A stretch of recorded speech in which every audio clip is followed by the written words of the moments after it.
Hello everyone, and welcome to another stream where tonight we are going to be streaming a little bit more X-Plane 11. As you can probably see in the background, setting everything up at the moment, and we're going to take out the 737 again, but this time we're going to take it on a flight to somewhere a little bit different, still in Europe, and we're going to test out some of the new features that are loaded in with the new 737 that's just been updated. So tonight we are going to be doing a flight, we'll do it in Norwegian colours I think, but we're going to be doing a flight from East Midlands, and we're going to be going over to Bergen in oh, thank you Pants. The title does indeed say that I'm trucking. I'm definitely not trucking. Right, hang on. Let's change that. So, yeah, we're not trucking, we're flying. Just change that on my dashboard. Yeah, we're going to be going from East Midlands over to Bergen. You can see the route on the screen in the background at the moment. That is the route that we are going to be flying.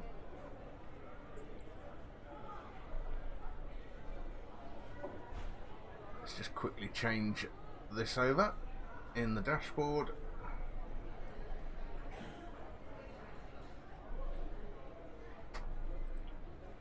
Right. Change this over.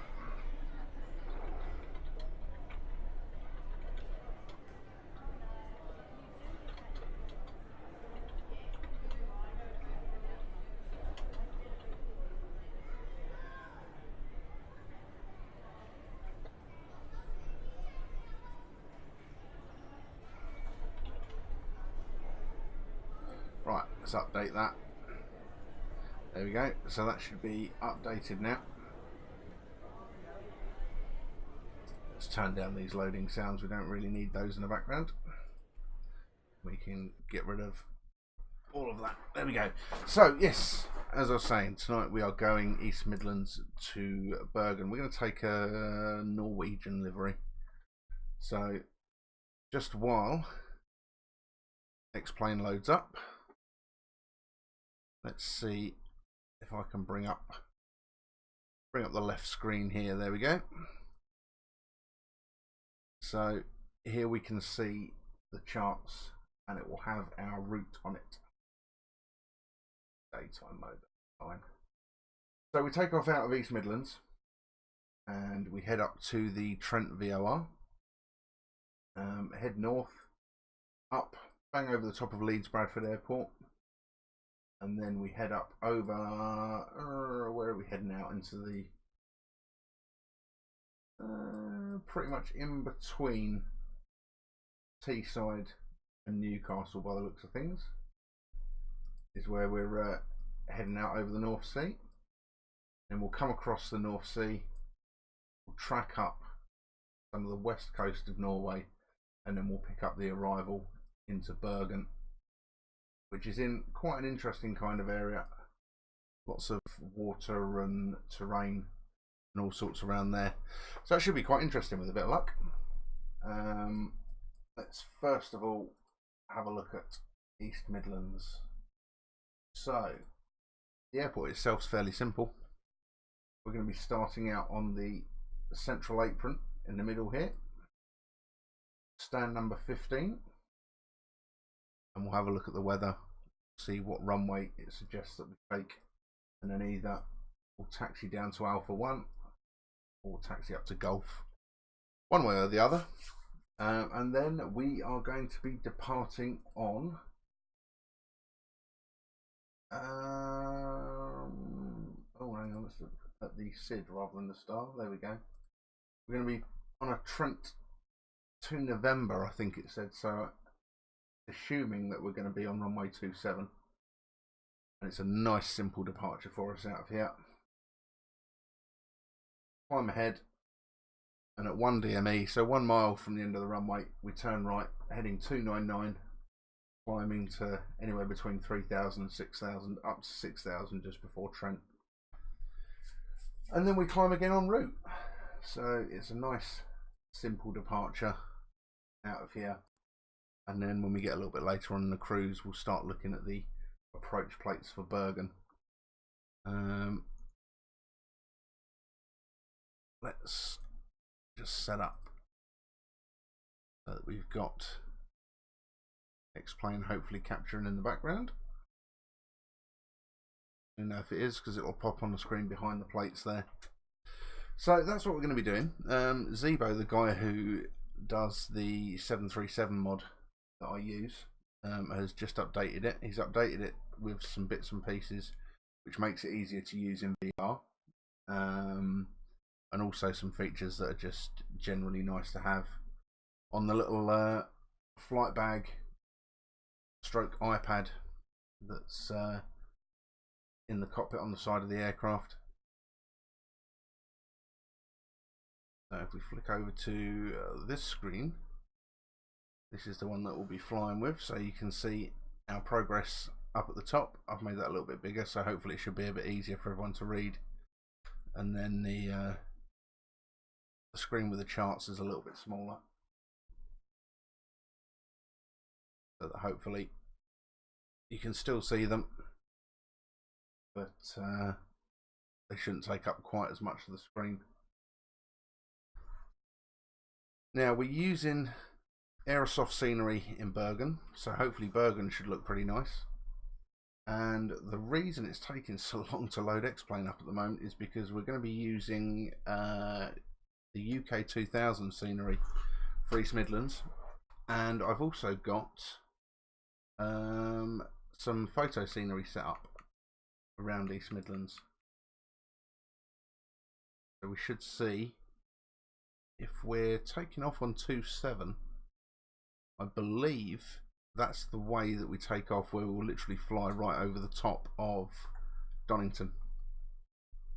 So Pants, I know you'll have seen the screenshots that I sent you, the picture of us going over Donington. Hopefully we can see it as we actually do it today. You can see what it looks like. I've set the time for 5:30 in the morning. We'll do a morning flight that gets a little bit lighter, so hopefully you guys will be able to see a little bit more for a change, rather than the usual flying at night, which means that you guys get to see pretty much bugger all.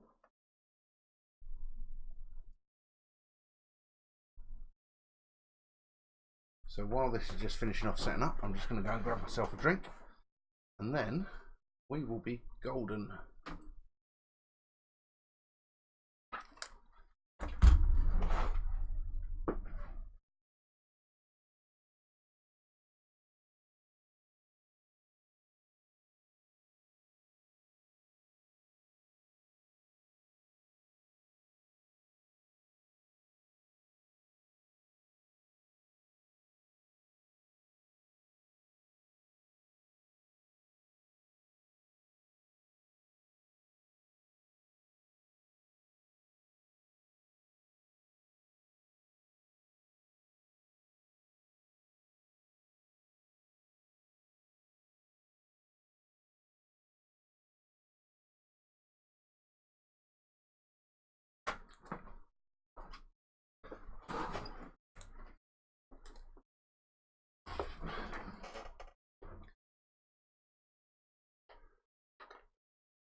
So X-plane is still trying to load at the moment.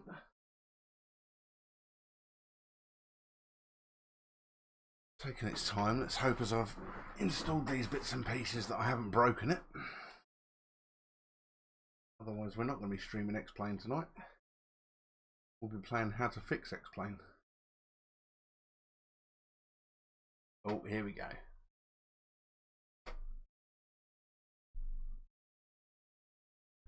On my screen at least, this looks a little bit more promising, and there we go. The fact that it's now come up in the stream as well, that looks a bit more promising to me.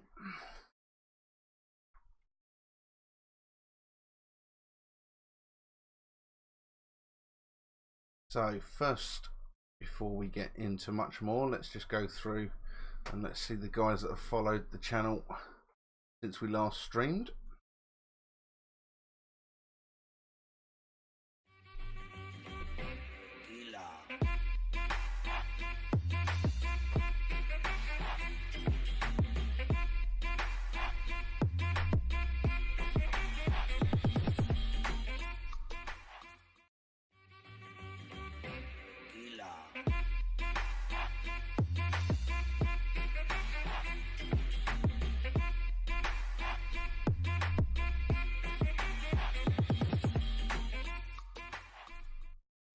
Oh, and one more.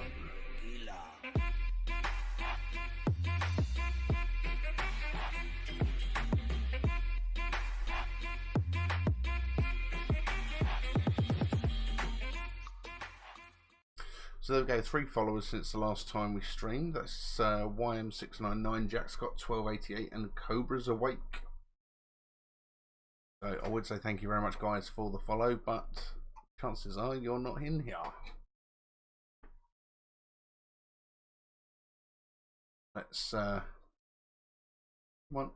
Well, you can see on the little blue bar just there, obviously how far along it is with loading.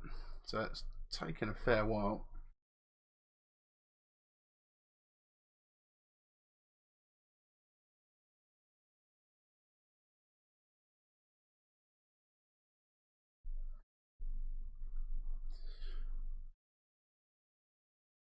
So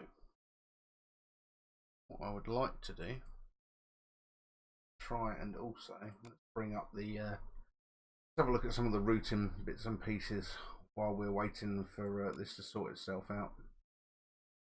Now we should hopefully, with one of the new plugins that's now running with this 737, we should be able to look at our routing on that little iPad rather than having to worry about having it separate.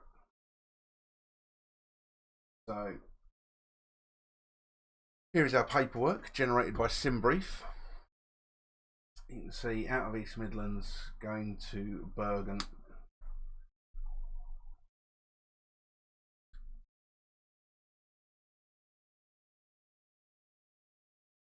Looking at a flight time of 1 hour and 26 minutes today. Going to burn 3,496 kilos of fuel on the trip.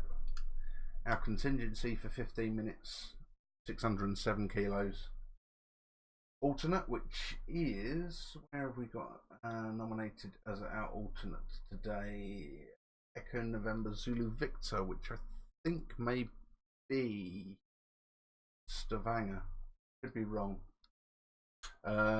Is 1293, and our final reserve is 1023.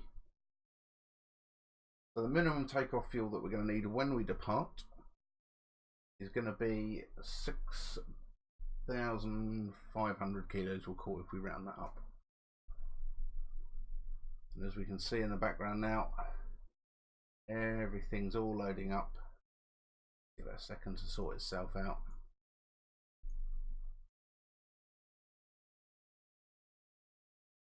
And once it's sorted, we can start looking around.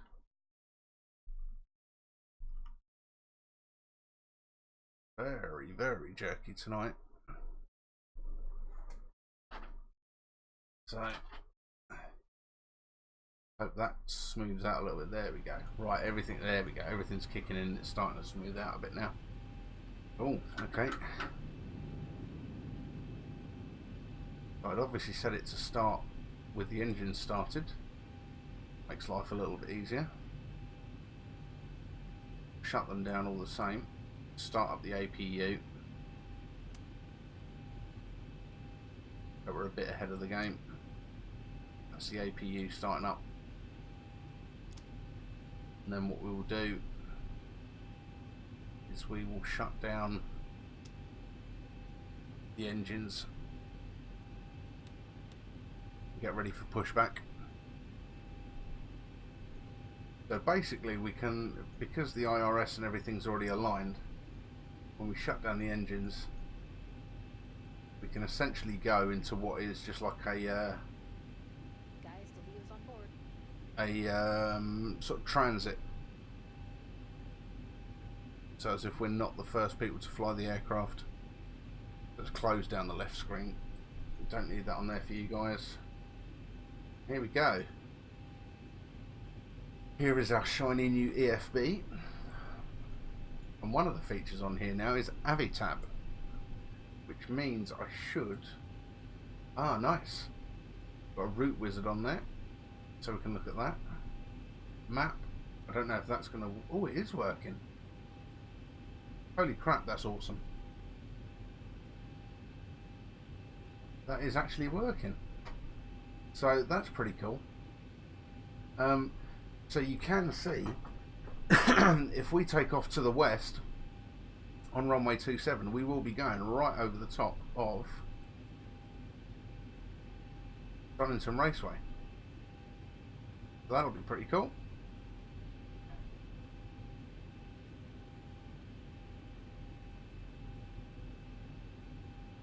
That's that. Let's look at the charts. Here we go.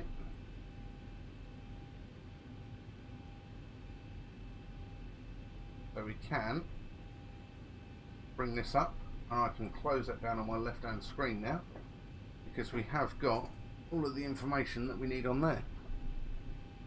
It's nice.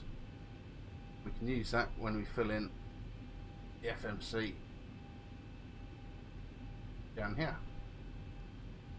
FMC, go to ACARS, request the weather here in East Midlands as well.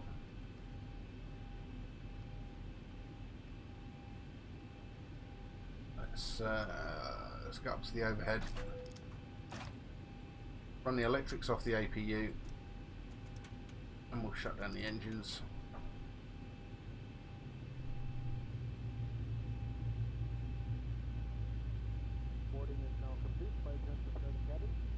Put the logo lights on.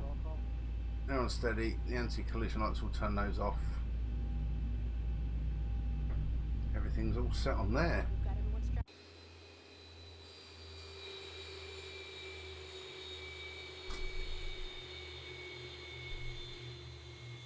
So here we are at East Midlands. Here is our aircraft. We're flying in the Freddie Mercury Norwegian livery. Here she is, our 737, looking nice in the early morning.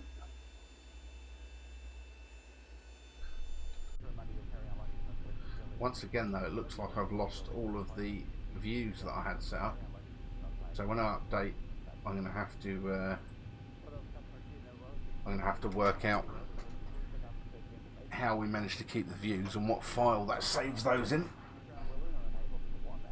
Ground services, nice. Set the chocks, connect the GPU. Let's have a look and see what that does. Is that actually nice? So that does actually now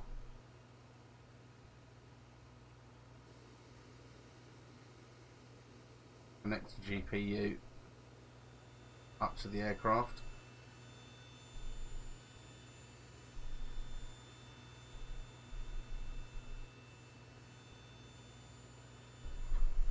Like so.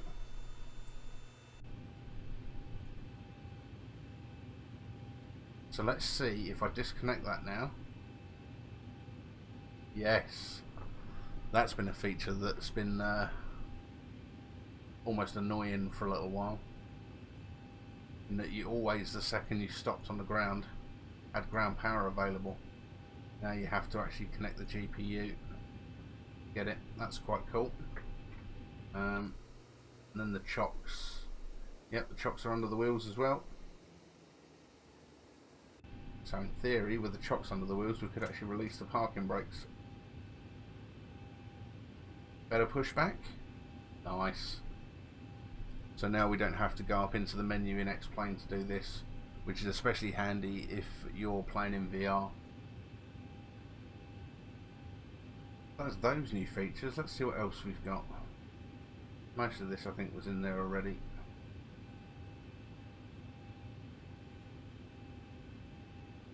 So the fuel and weight and balance.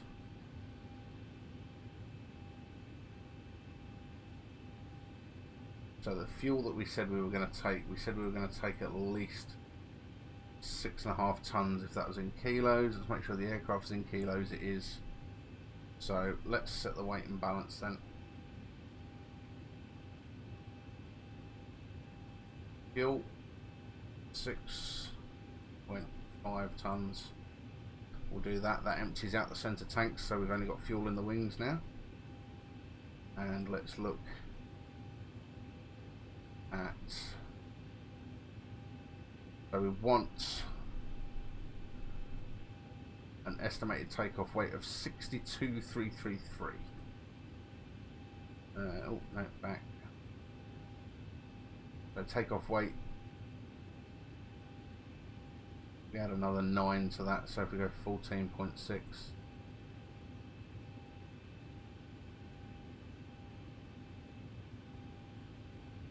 there we go. Now we're in the right kind of area. No, it's it is right. It 6.5. It's doing it at 6,500. As you can see down there, it does a fuel quantity in thousands. Just saves you having to write the whole lot out. Yeah, that's not 6.5 kilos of fuel. You wouldn't get very far on that. So now that that's all set, let's pull the iPad off and move it round over here, because now we can go Avatar, charts, zoom in on this, and we can actually set the route up, or should be able to set the route up from here, because somewhere down here, somewhere on this page, it should have our routing, he says. If it's not, we can always scroll through, find it on another page. There's page 2. There's the route.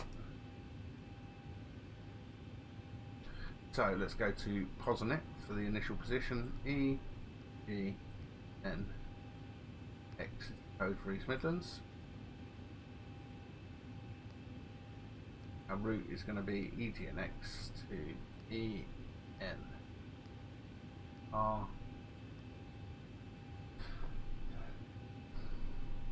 So that's in. We're going to go off runway 27. Flight number and everything doesn't really matter. Let's go to the next page and start putting the route in. So we're going to go via Trent, then UN57. If I actually put that in, Trent, and UN57 to Pole Hill.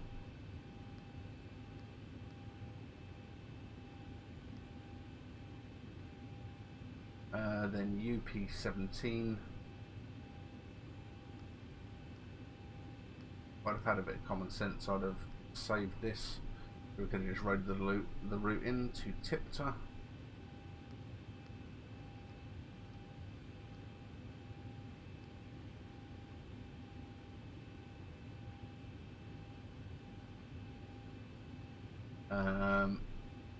And UM82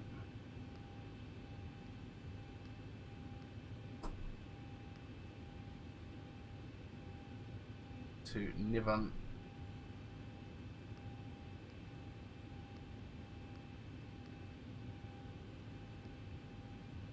Then Z321. These are all the airways that we're taking along the route to Aluva, and that's where we pick up our arrival. So we can activate that, execute it. Now let's go to the departures. Departing runway 27, Trent to November, Execute that. And then let's go for the arrival. It's going to be the Olive to November. That one. Execute that because we don't know what runway we're going into yet. Have a look when we get a little bit closer. Performance, we know the 0 fuel weight. The planned fuel was 3.4. Put in there. The reserves is our final reserves plus our alternate, so that's going to be 2.2.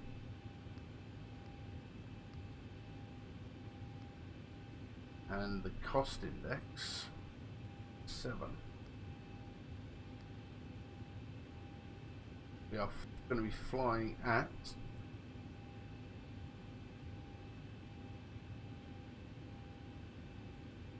scroll through and find the top of climb, which is here, 370. We put in there, and let's have a look.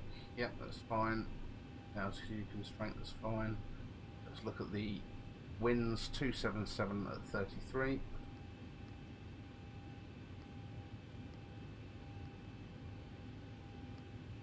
That in there, and the ISO deviation is plus 13.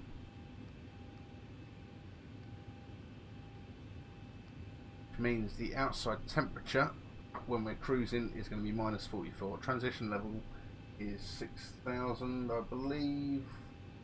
Check that on the chart. Tell me what the transition level is. Should do. Yeah, transition altitude 6,000 feet. So that's fine. That's all good. Execute that. N1 limit. The outside temperature at the moment is 14 degrees.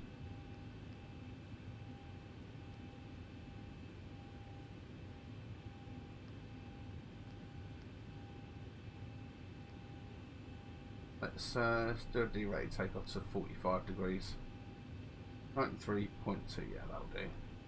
Takeoff, flaps 5, and CFG. There's our speeds. So, prompts us at this point. Let's go up to the overhead and set the pressurization. So I want to set the cruising altitude at 37,000, which is there. Make sure that's in auto. That's set up there. And let's put V2, which is 143 in here. On the speed. Like so. Set the initial altitude for 6,000 feet. And the flight director's on. Go for LNAV and VNAV. You can see in sim it's 5:44 in the morning. So that now is us set up and ready to go.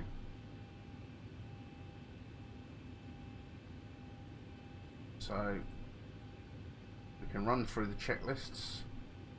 Let's go for the before start checklist. Right, now let's set some bits up.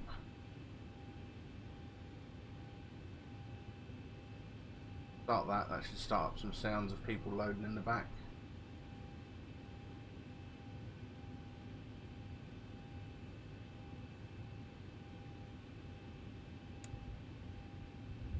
Put the anti-collision light on, it'll make that seem like very quick loading.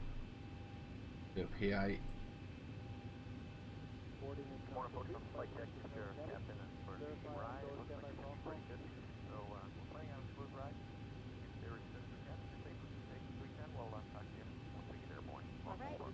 Strapped in. Give us a ring if you need anything. Right, so we'll say that's the door all closed up. Checklist and procedures. Before start, flight deck door is closed and locked. The CDU display is set. N1 bugs are set. IAS bugs are set. And the mode control panel is set. That's the before start procedure. Before start procedure. pushback procedure. So set everything up here now. So we've got the APU bleed on. Let's turn the packs off.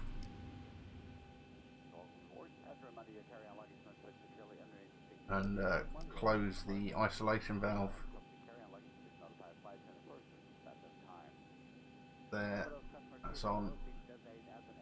So we've got the anti-collision light on. We are ready. So let's go and pull up. Better pushback. Pre-plan. Right, so we're going to be coming off of here. That looks like a pretty good pushback to me. Ground to cockpit. Plan acknowledged. Call me through the menu when you're ready. There we go. That's matey. We should probably turn that down a little bit, really. Let's request a pushback from him. Ground to cockpit. Tow is driving up. And what we can't do from this is jump over into the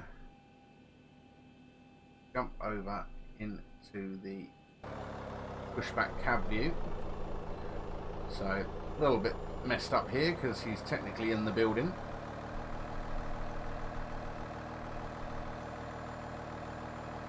Here we go. In the tug. Driving up to come push us back. Watching Squirrel on iRacing, he's getting there slowly.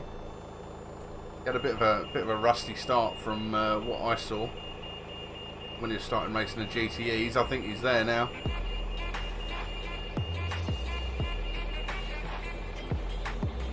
Okay, all doors and hatches are closed. Ready to connect. Step parking brake. UK Gaming Nation Live, thank you very much for your follow. Welcome to the stream. Right, now what we do need to do is we need to set the parking brake, and we need to set chocks. Yeah, that should be sorted. So it should be connecting to the front of the aircraft now. There he is.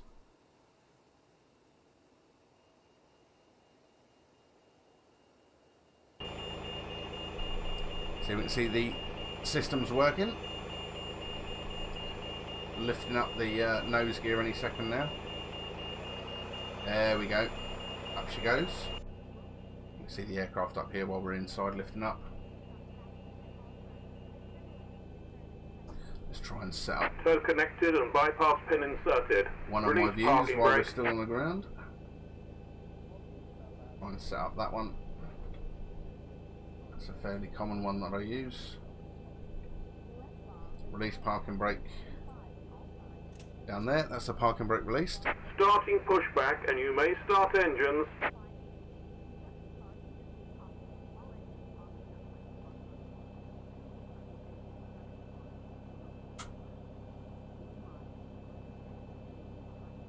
We'll light up the panel a little bit.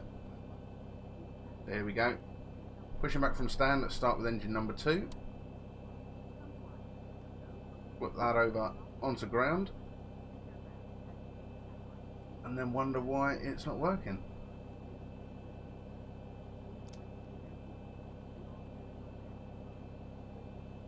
Probably because I've closed the isolation valve and I wanted to open it. So now let's look down. There we go. See the engine's starting to speed up. We'll wait for that to hit 25%.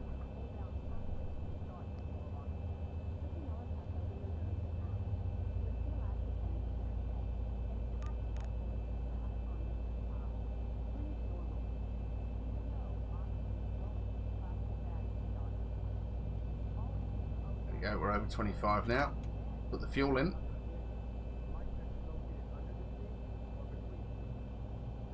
Watch that. Watch the EGT, make sure that doesn't rise too quick, because that will probably indicate that we've got an engine fire, if it does.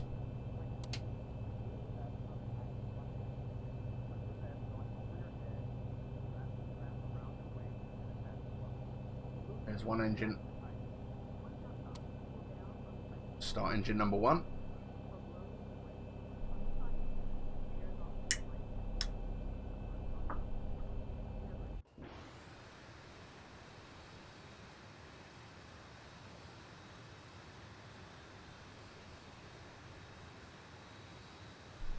see the aircraft pushing back down there.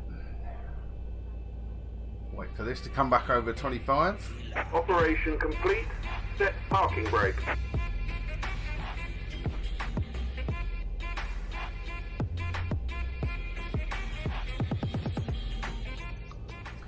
Choke 329, thank you for the follow. I hope your night at work's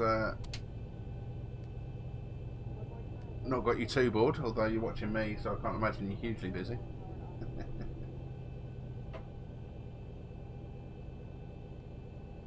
Right, so we've got 2 good engine starts. The fuel light is on our annunciator. It's because we've got the centre pumps on, there's nothing in the centre tanks. And what have we got over on the FO's side? Anti-ice and air conditioning. That's cool. The anti-ice is on because we haven't got the probe heat on. Is up there, and the air conditioning is on because we've got dual bleed because we've got the APU going, and we've got no packs on, so we'd have nothing for air conditioning or pressurization. Get that on. Let's look down. Those lights are all out. We're all good. We can turn off the APU. No, that was lucky. Turn off the APU once you've put the engines on the bus. The pushback's finished, so let's put the parking brake on. Disconnecting tow, stand by. We need 4.6 on the trim, so that looks about 5. We'll call that about 4.6. We're a little bit high on the trim. And now we're back here, let's go through the after start flow. So, engine start switches to continuous. You can disconnect now. Reset fans are on. Packs are on. Isolation valves in auto. Bleeds are on. Got all that set for pressurization. The probe heats are on. Yaw dampers on. We won't see anything with the pressurization until we take off.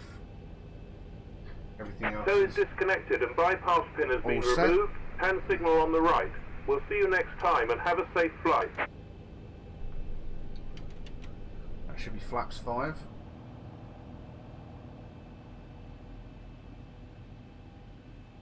One, two, no, needed one more stage. There's flaps 5. Just do the quick control check. Full up, full down, full left, full right, rudder full left, rudder full right. That's the controls checked. Go back up top, turn the taxi light on, turn the runway turn off lights on, release the parking brake, and we'll start to taxi away.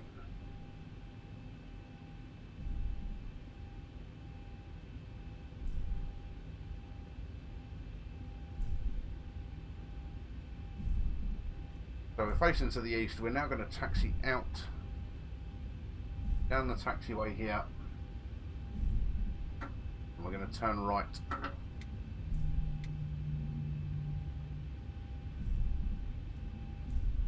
On this taxiway.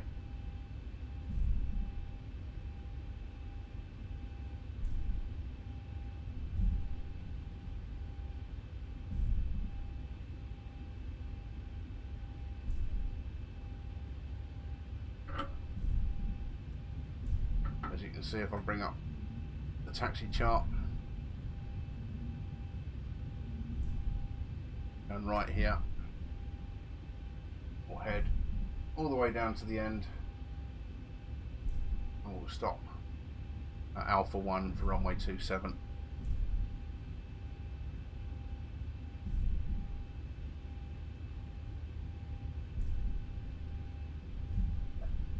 This is what I like about X-Plane over P3D that you can see here.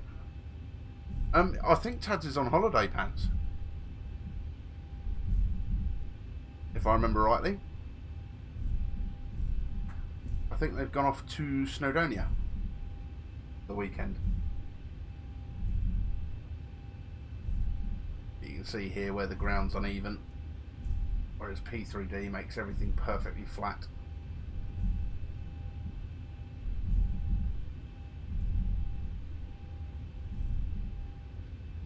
the aircraft bobbing about a little bit. There we go, look, up a little bit of a hill.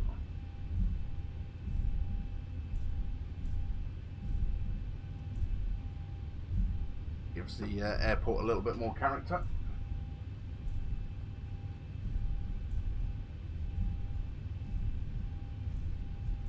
While we taxi down, I'm going to pull up the Trent departure. Actually in a bit quick, I'm up to 36 knots ground speed. Here's Alpha 3. We probably could take off from Alpha 3. If I was doing it particularly realistically, then I could work out the performance calculations, including a intersection departure. You basically take off the runway that you're not going to be using from the calculation, and it will lower all of your speeds. So here we go. Coming up through Alpha 2 into Alpha 1.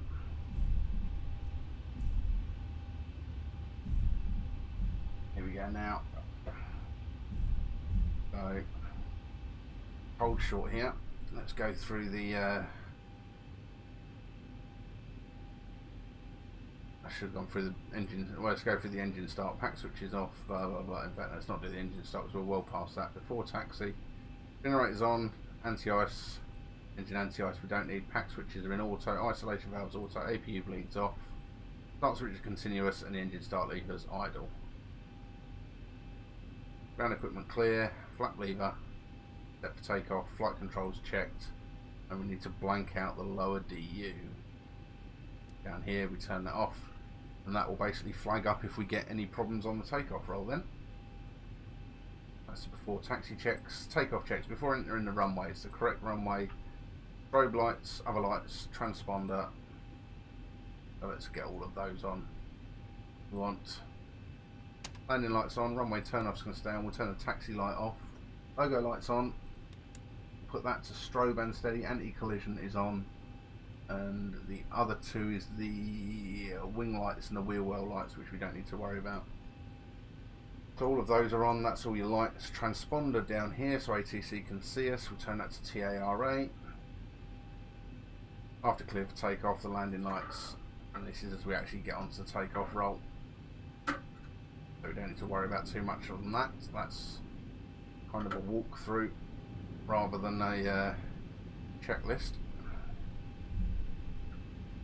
So I'll taxi into position. One thing I did miss was the auto brake. Should have been an RTO. Approaching 27.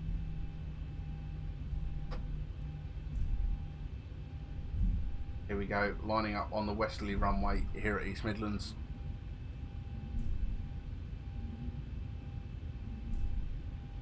As you can see, as we were expecting, On runway see down the nav 27. display. Going to take off. It's going to be a gentle right hand turn. So there we go. Let's try resetting the auto brake now. There we go, that's good. So I'll bring the power up to about 40%. Check that both the engines are stable. There we go, they're both coming through about the same kind of values. Advance the throttles. We've had all the throttle armed already. And we'll hit the toga switches, which will give us takeoff and go around power, and away we go. Airspeed is alive. You see down there. Bit of forward pressure on the yoke. So we accelerate 80 knots. Start to release that. Keeping the aircraft straight with the rudders. Undulations in the runway threatening to throw us airborne before V1. Pull the aircraft up off the runway. Oh, hello. Both engines have just rolled back on me there.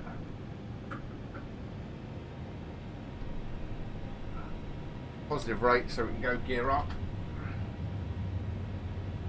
400. I really wasn't expecting them to roll back on me like they did then. That was interesting. 400 feet, we can start our right hand turn. And let's look outside.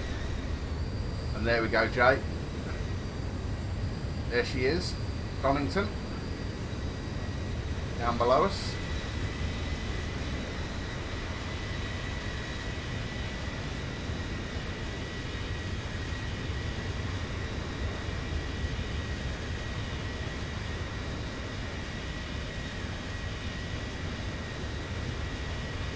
Favourite racetrack of mine. Anyway, let's get back to flying the aeroplane. Slightly off course with the SID. That's not a problem. Been there so many times the plane's going over. Well, there you go. Now you know what it looks like from the other perspective. Right. Go for flaps 2. Flaps 1.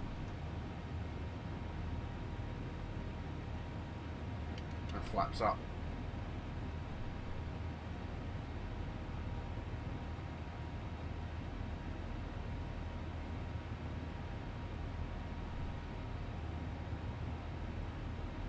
EGNX, I think if that's how you pronounce your name. Welcome to the stream. I'll get around to reading your comment in just a second. Just get the aircraft set back up on the departure, and then let's get the autopilot engaged.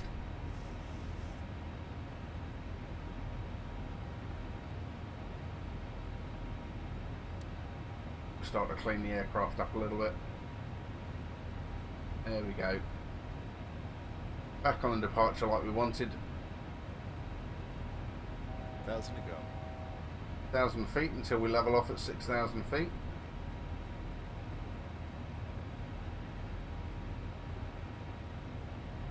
Let's assume that air traffic controls decided we do have to stay at 6,000. That way we can get a nice view of the ortho scenery that I've got underneath. Just move over and set up a first officer view. It'll be somewhere, no, not quite there, over a bit more.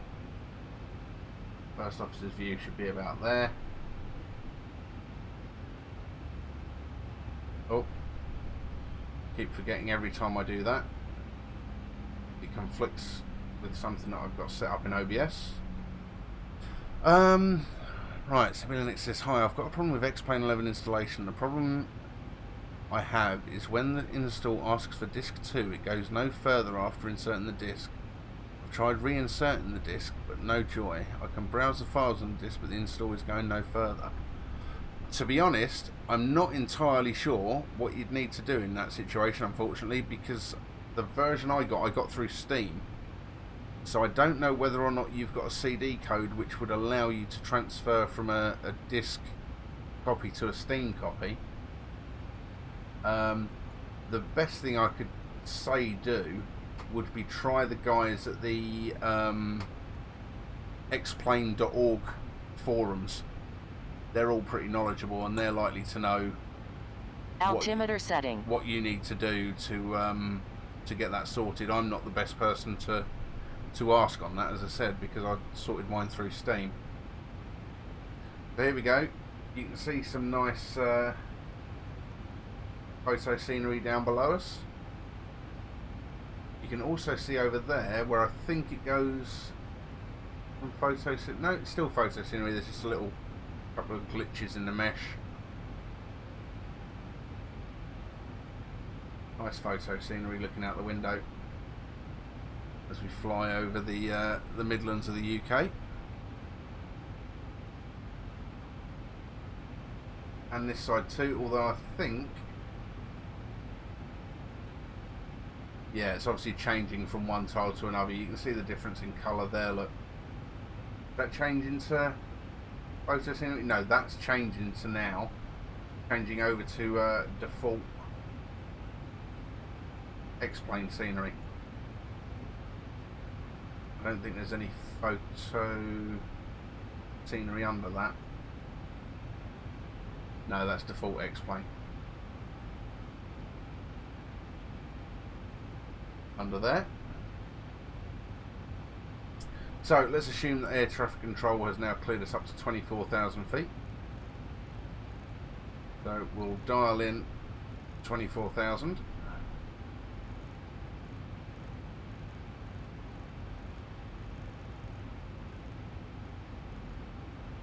Like so. Go over to the first officer side because it's going to be easier to hit the button. Hit the altitude intervention button, and that should clear any restrictions that we've got. You can hear the engines throttling back up, and we start to climb again. Going above transition now, so we switch to standard. Let's run through the after takeoff float. Check the pressurization. Coming up on a differential pressure of 2. Cabin altitude looks like it's climbing. That's good. Pressurization seems to be working fine at the moment. Let's turn off the retractables and the runway turn-offs. And let's go to the checklist. Take off, and there we go. VNAV mode set, autopilot as needed. Engine start switches, turn those off. Auto brakes to off. The landing gear is up and off. Flaps are up, no lights. We're on our way. We are on our way to Norway.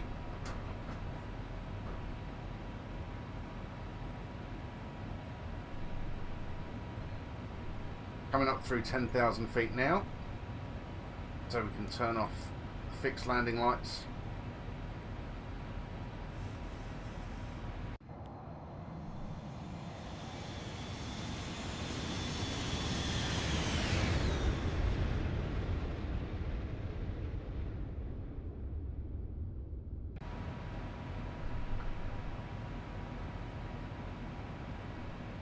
And we can start climbing up to our cruise level.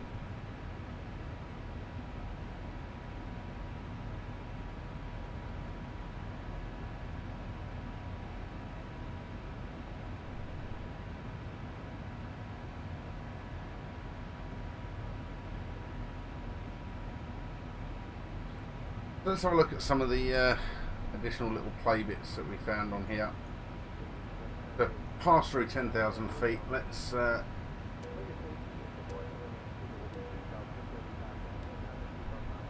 release the cabin crew so they can go and do their bits, and we can play with our iPad.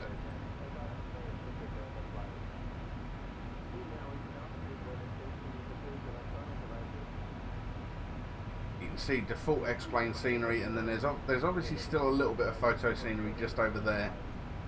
You can see the difference as we look out towards Manchester.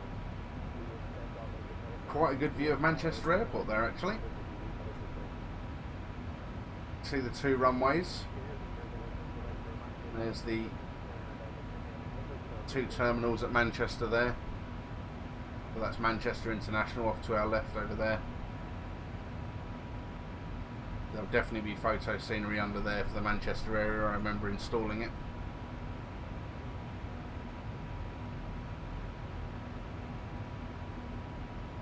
And we should look at our nav display. Yeah, we should be turning right any second and heading over the top of Leeds. Let's just double check. We look in Avitab and map. I don't know how if we can set. There we are. We can center it on the aircraft. I'm guessing by clicking that. Yep, there it is. Chapel Enley Firth. We are passing over at the moment.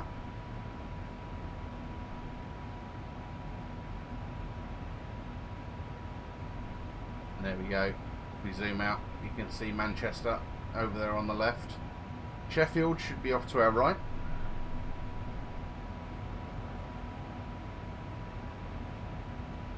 So Sheffield will be off over there. That'll be Sheffield there. Strangely enough, that is the old Sheffield City Airport, which actually doesn't exist anymore. That's a, I think, a retail and office park. That was where I actually started doing my PPL training for my private license. Out of that airfield there. As I said, it doesn't exist anymore, unfortunately. Nice little airfield, that.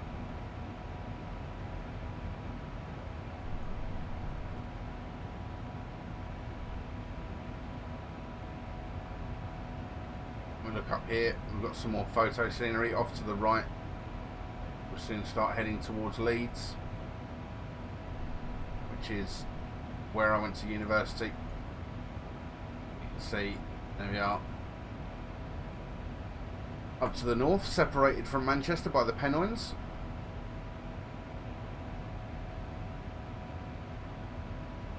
We're actually passing a lot closer to Manchester than I expected.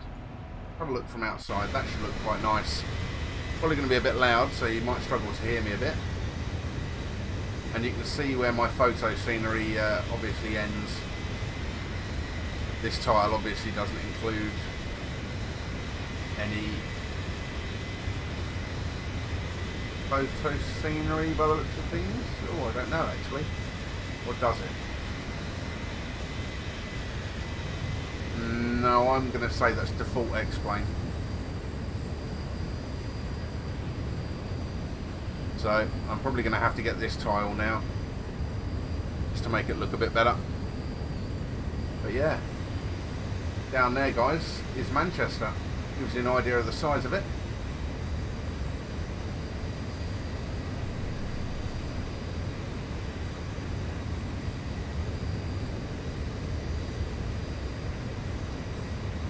Whether or not we'd be able to zoom in and pick out the Trafford Centre, I don't know. Have a look. Probably not.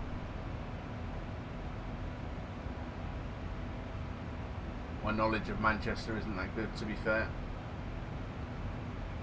But yeah, you can see Manchester City. Oh, there we go. He says there's no 3D models for the buildings, but that down there, I believe, is the Trafford Centre. Home, of course, of Manchester United.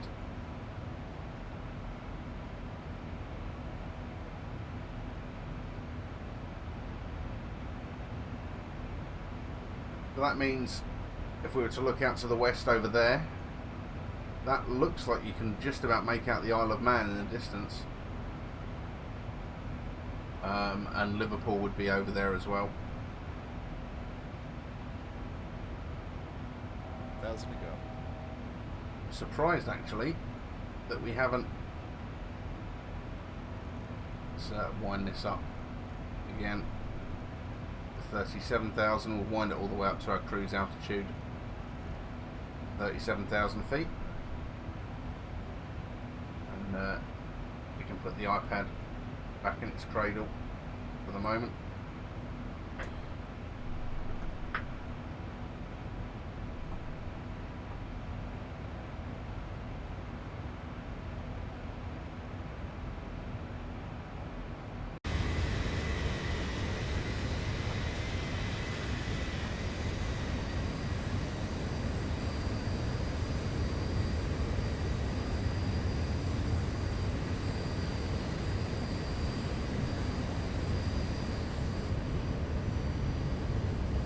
Not looking bad for what is really, by today's standards, a fairly low spec machine.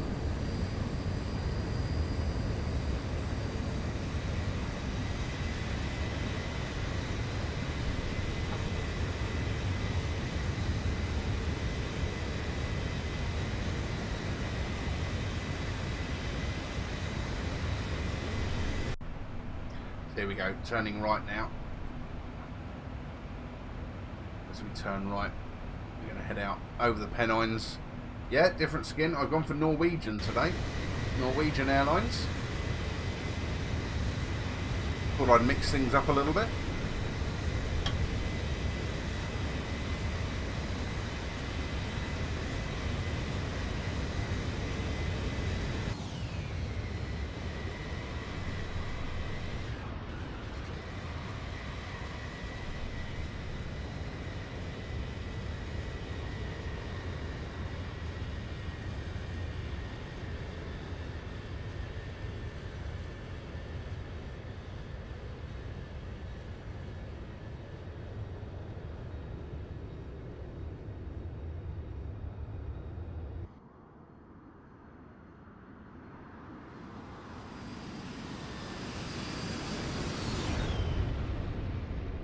You see the wind taking us off to one side there. As we fly past. Looking at flights from Stansted to Faro. Nice. I don't know if EasyJet are doing Southend to Faro. That's another one that might be worth looking at if they do. I'll tell you what, Southend has to be the easiest airport when it comes to getting through quickly on arrival and departure. Probably getting increasingly more congested these days because obviously there's more EasyJet flights going out of there, and I need to have a look at this log to understand why this error keeps popping up. It's popped up a few times now, so there's obviously something that I've... Custom scenery global airports. Okay. I'll have a look at that and try and work out why that's coming up. Last week in September, nice. It'll be nice out there that time of year.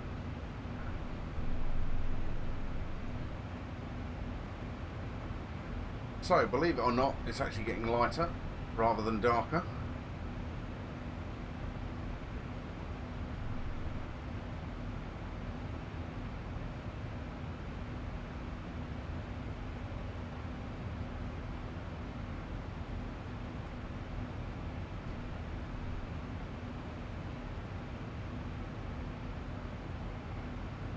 As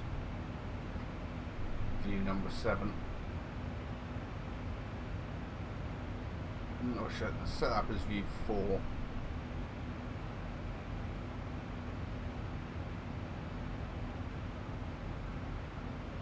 View 2 I pretty much always have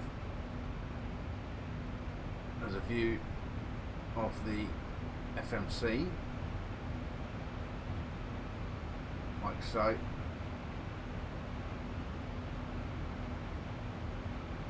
So I'll set that up. There's auntie got a play. Oh, nice. Very nice. I'm not jealous much. View number 3 we'll set for the centre pedestal.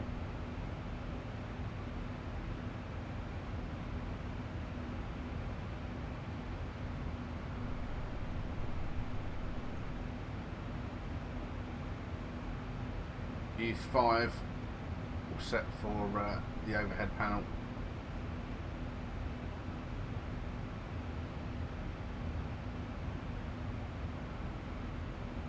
Like so.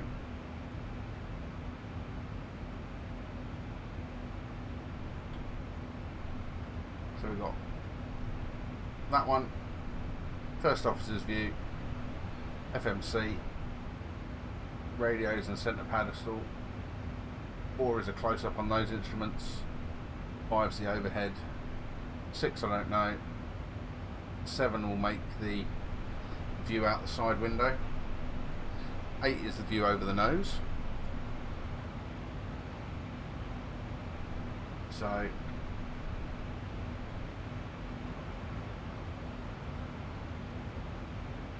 speaking of the view out the side window, let's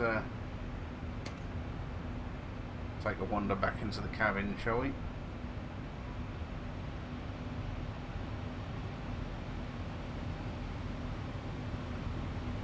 I love the sounds on this mod.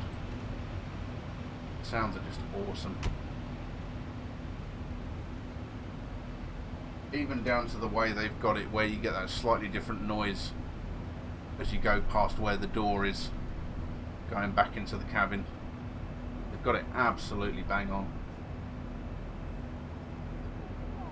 Let's set up a wing view, shall we?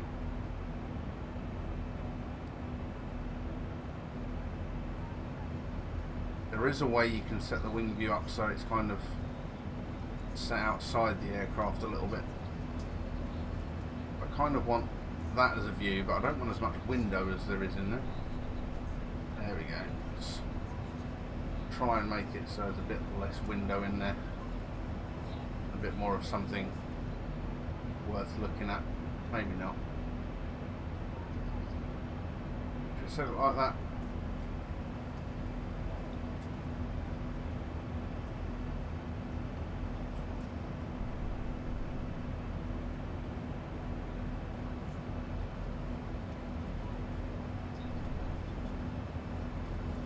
If I move up as close to the window as I can, I've got a funny feeling it's just going to screw up.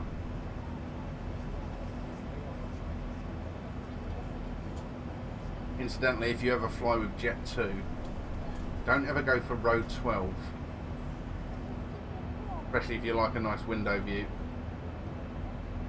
because row 12, they've actually plugged up the window normally. At least on the 737s I've been with them. Means that you don't get to see bugger all out the window. So here we go, we're approaching our top of climb.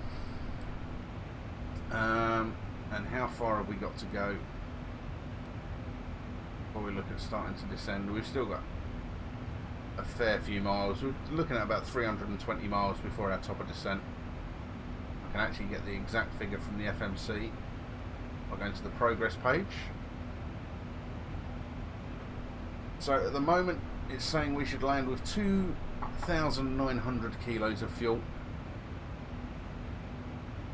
7 miles until we reach our top of climb, and then that will change over to top of descent. And you can see from the little progress bar up the top, we're probably, I don't know, approaching a quarter of the way into the flight.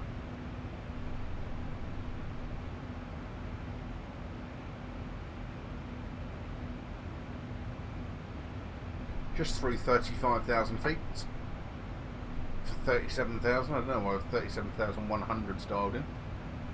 37,000 feet.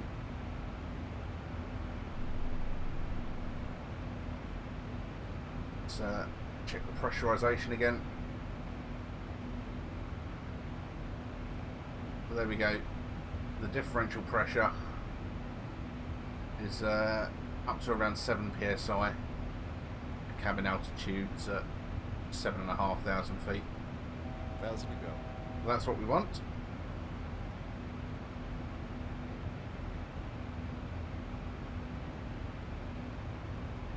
Nice.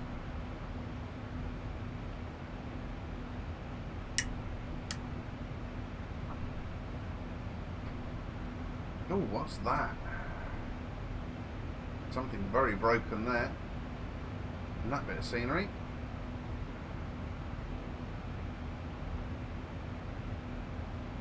Very broken. Oh, there was.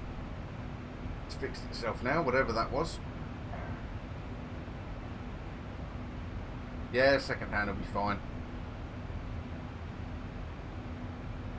Most of mine I've had have been second hand, so they've all done fine for me. The new computer that I'm going to be building will be the first time I think I've bought a graphics card new. Well, for a good few years anyway. There we go, we're levelling out at 37,000 feet. The aircraft's still got a bit of accelerating to do to reach our cruise speed. Hence the reason the engines haven't throttled back at the top of climb yet. It wants us to accelerate up there, probably to accelerate to about Mach 0.76 I would have thought, maybe 0.78. Check the pressurization, that's all fine. Everyone down in the back's happy.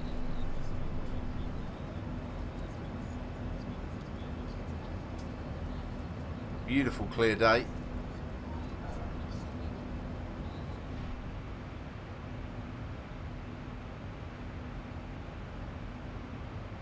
Right, so while we're over the first officer's side, let's see what the weather's doing at our arrival. Airfield of Bergen.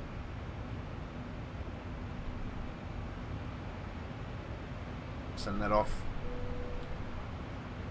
You can get for like 150 quid at the minute, yeah? Yeah, definitely. Oh, the ATIS is back. So, the weather in Bergen.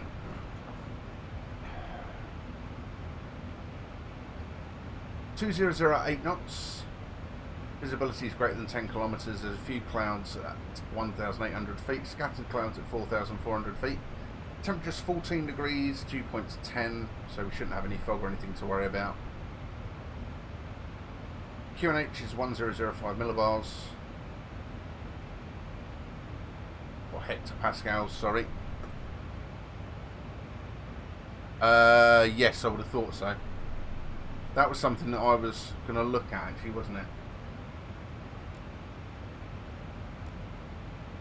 Put it this way, bearing in mind I've got more things than just Windows installed on my C drive, which is my Windows installed drive. It was obviously a 500 gigabyte drive, and with all the bits I've got installed on there, bearing in mind all my downloads and everything going to the C drive, I've still got 75 gigabytes free out of a usable 465 on a 500 gigabyte drive. So yeah, 480 gigabytes should be fine for installing Windows and other little bits and pieces. That was what I was looking at, to be honest, the 480 gig SSDs for Windows.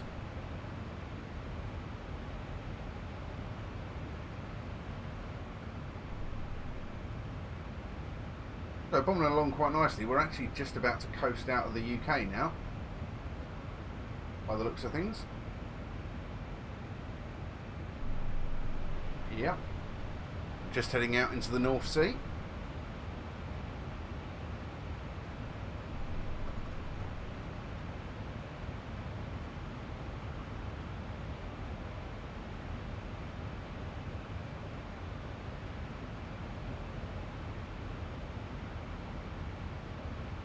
So if we look at our routing to Bergen on the chart,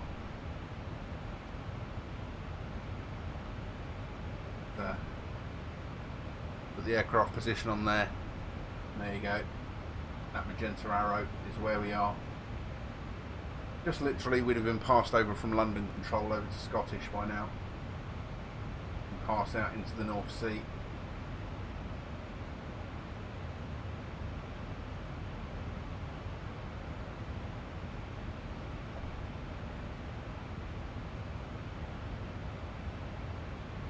I don't know whether or not the game scenery by default comes with oil rigs, but I've definitely seen people flying to oil rigs out here.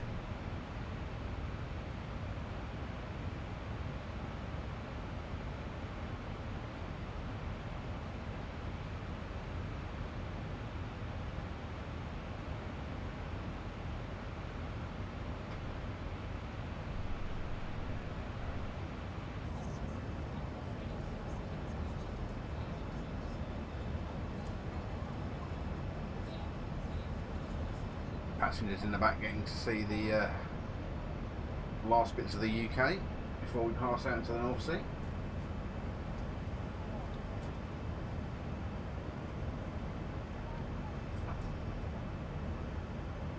Somewhere between Durham and Newcastle.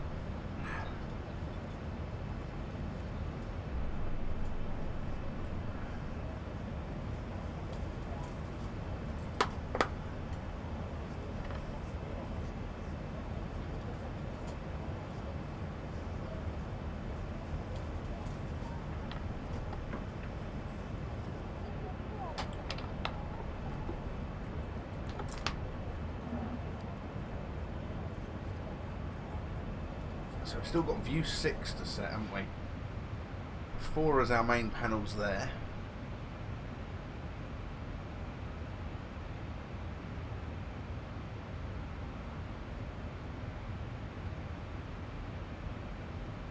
...308 nautical miles to our top of descent.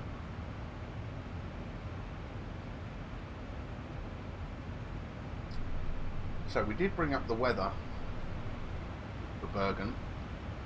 So the wind's 2008 knots. So let's see what runway or what the orientation of the runway is at Bergen. We've got runway 17 or runway 35. I'd imagine we're going to be best off coming in on runway 17.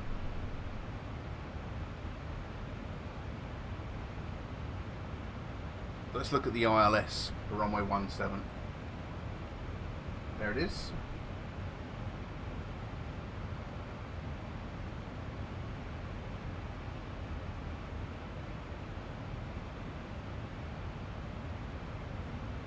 As I said, pretty interesting here at Bergen because you've got a lot of water and everything surrounding the airfield, and then you've got a lot of high ground off to the east.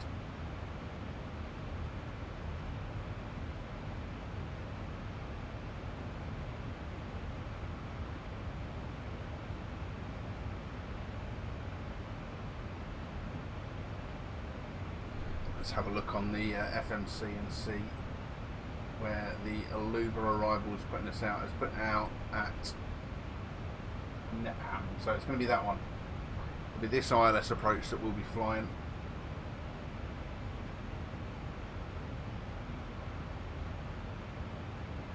So we'll mark that in our charts so it's easily grabbable.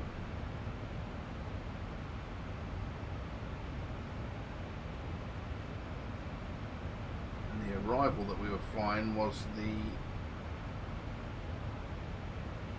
Aluba 2 November, which is this arrival here. As you can see, bringing us up the west coast of Norway, sending us down, and then we loop back in to come back in on the southerly runway at Bergen.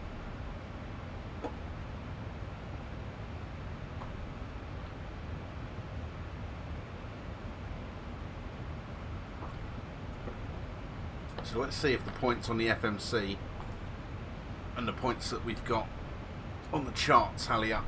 Sometimes they don't. Let's go back into the legs page. Let's have a look from the point Aluba. Flight level 90 and above, that's right. Next one that we want is after Benti. BR634, which is there. Below 220 knots and 4,000 feet or above is right.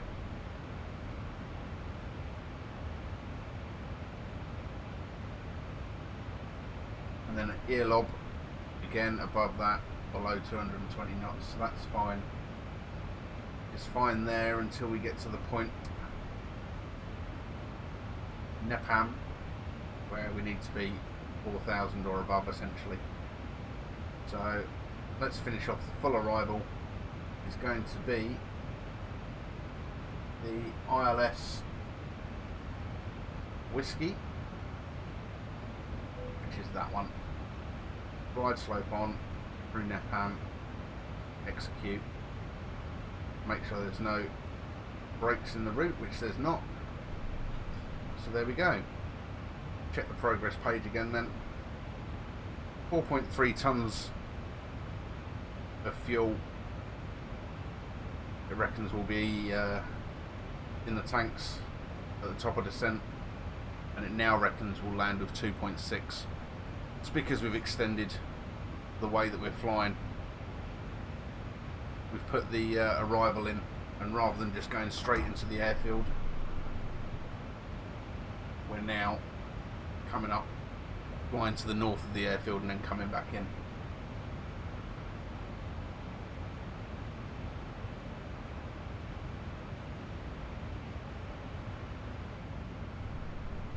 Oh, something's not loading in, but that's a couple of times that's happened now.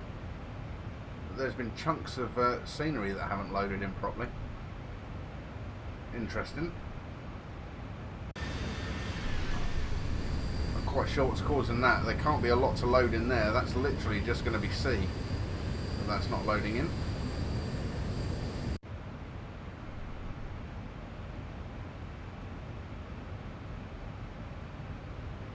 Here you can see my frame rates aren't particularly high in game. That will be nice when I've built my new computer, seeing frame rates considerably higher than that.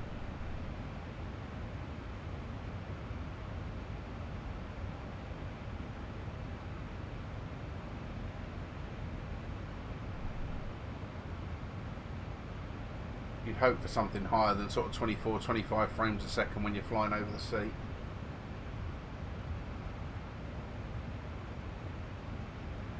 Put it into max FPS mode and see if that actually makes any difference.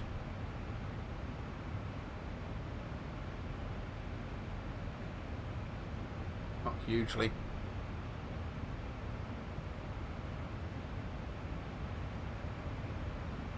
I don't know why that chunk of scenery there isn't loading properly. As I said, there shouldn't be anything in there that should be any real strain to load. We're in the middle of the North Sea. There we go. Look out the window in the back.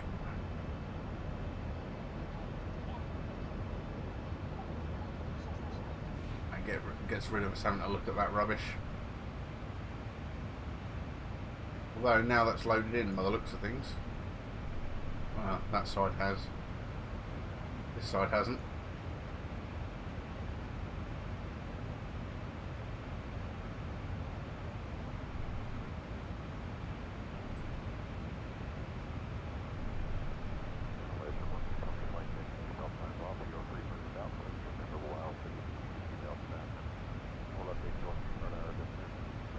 So we're flying over the ground at 476 knots at the moment.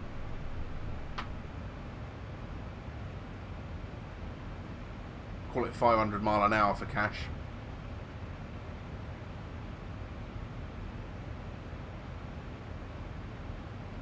And we're some 200 miles as the crow flies from Bergen.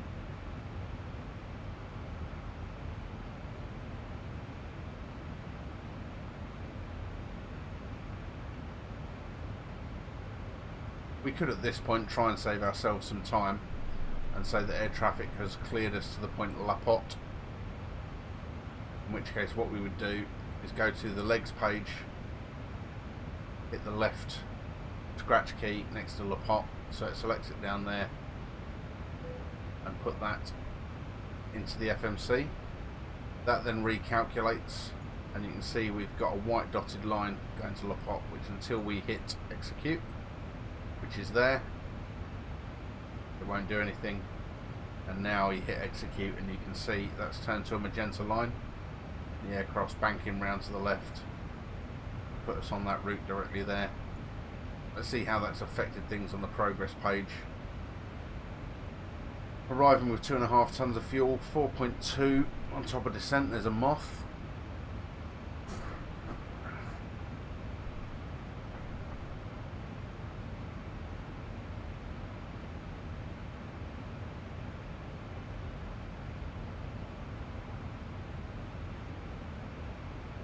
So at this point in the flight, there's not really a huge amount more to do.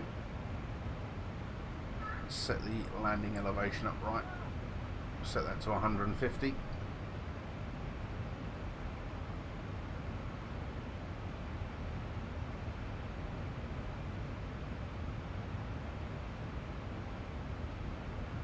As the airfield elevation in here is 166 feet in Bergen.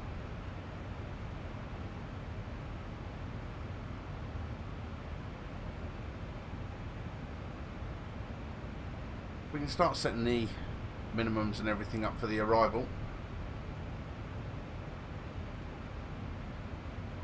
So if we look at our approach,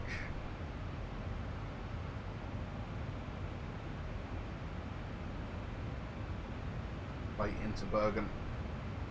The airport elevation and the runway are both at 166 feet. The ILS minimums we're going to be looking at on a standard ILS for Cat C, 201 feet above the ground, so 367 on the Barrow. So we'll set that now. And you can see the minimums just increasing down here at the bottom of the PFD.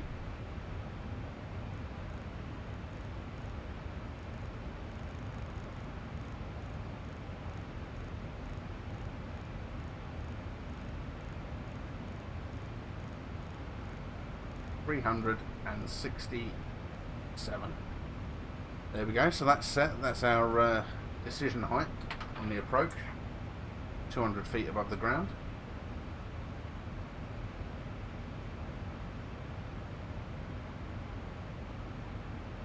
Let's look at what else we can set for our approach. I don't think there's any nav aids to set up for the star. There's not. But we may as well just go into setting everything up straight away for the arrival. So the ILS is 109.9. So we hit 3. We can set that up on the nav radio.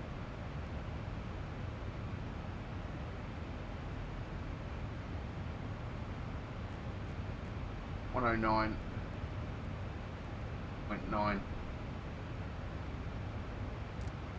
Then what we'll have first is we'll have 115.55, which is the VOR at the airfield, and then we'll swap over to the ILS when we get in a little bit closer.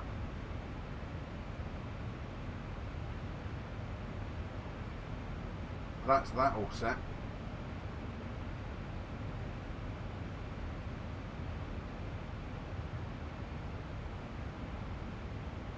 We're still even too far out to really brief the approach.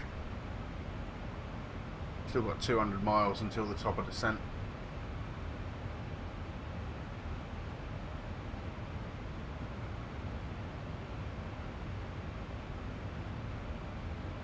So there's no point worrying about the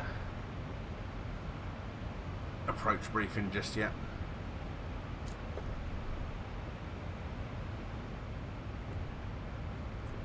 Not an awful lot to see scenery wise with this route so far.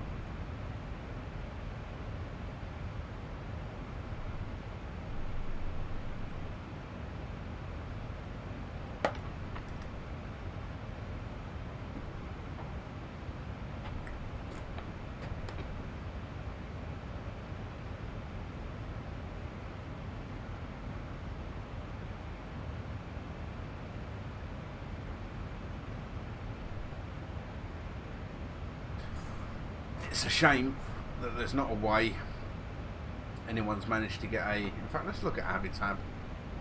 Charts Airport Routes Map.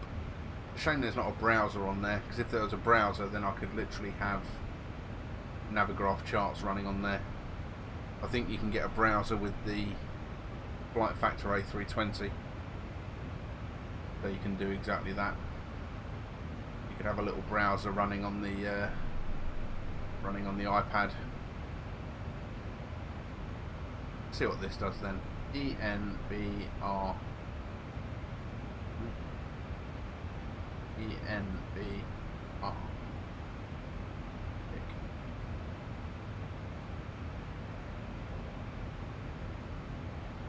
There we go. That's quite cool.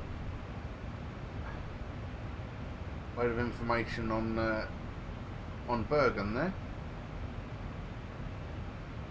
ATC frequencies, which will be useful if you're on VATSIM, assuming that those frequencies are kept up to date.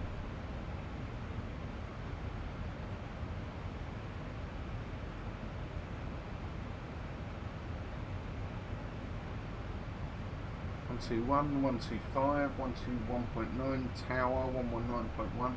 But it looks like those have been updated, or they they at least match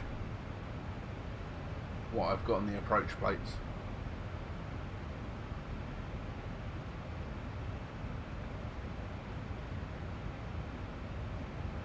The heading doesn't quite match for the inbound course for the ILS. It says 169, chart has 170. So let's dial that in. 170.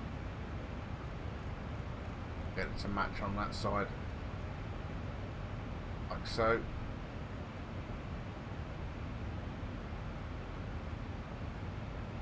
Around about halfway through the flight already. You guys should be able to see, hopefully on your screen, flight level 370 we're flying at.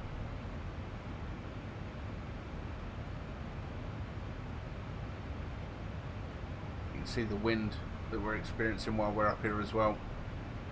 You can see our ground speed and Mach number. Obviously we're not flying online tonight, and we're flying the 737-800 with winglets.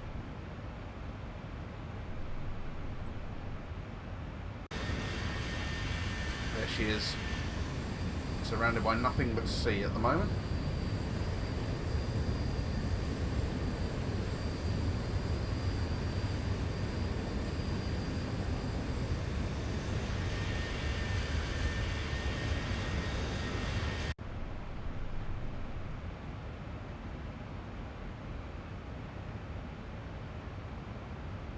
So let's have a look. We have got Echo November Zulu Victor is over there, nominated as our alternate. Let's bring up some information on that as well. Sync up the heading and the path. Have a look. Echo November Zulu Victor. Stavanger. It's probably a horrible pronunciation. There's probably Norwegian people turning in their grave at that pronunciation. But there we go. We've got ILSs there. Runway 11, runway 18. And then the reciprocals 29 and 36. We've got plenty of choices for runways that are alternate.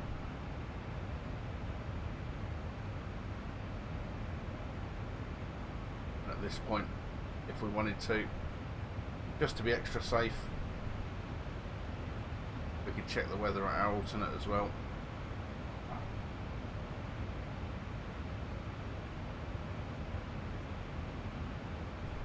In case something was to happen in Bergen, close the runway and we had to divert.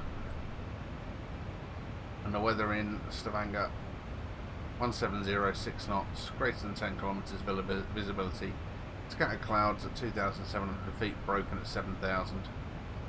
Beautiful. You couldn't ask for much nicer weather.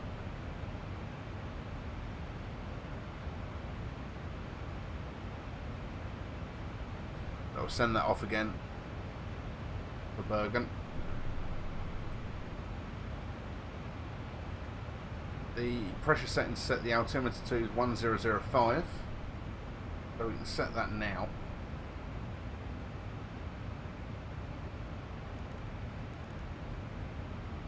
One 005. So that's set in there. You can see it's in white because it's not currently selected. Out at the bottom of the screen there, ready for when we descend below the transition altitude, which actually I hadn't had a look at on the arrival plate. The transition level, rather than the transition altitude, because we're descending in, is basically through 7,000 feet. So I can adjust that on our bit of software that tracks our progress up the top, so when we pass through 7,000, it will now mean that the display there will change over to altitude rather than flight level in the same way it will in the aircraft.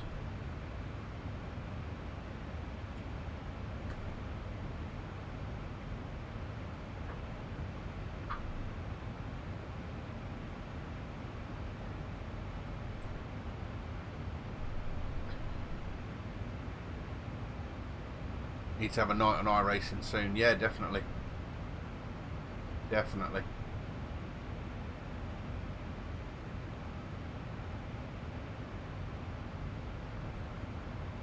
Yep, iRacing soon. And I'll tell you what else. I'm going to play a bit of My Summer Car. Start that again from the beginning. Bit of My Summer Car and rebuilding that car again. That was good fun. And also a little bit of City Skylines. Those are probably the bits that I'm going to bust out. Yeah, I've missed racing as well. I've done a couple of bits with the guys over on AOR and Project Cars. It just made me realise how much I preferred iRacing, to be honest.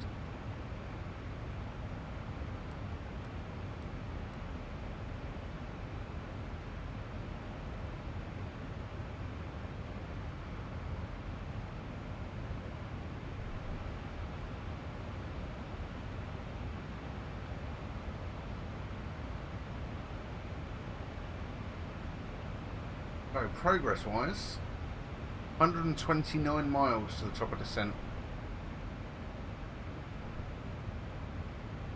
But it's not that far. We can start thinking about briefing the approach.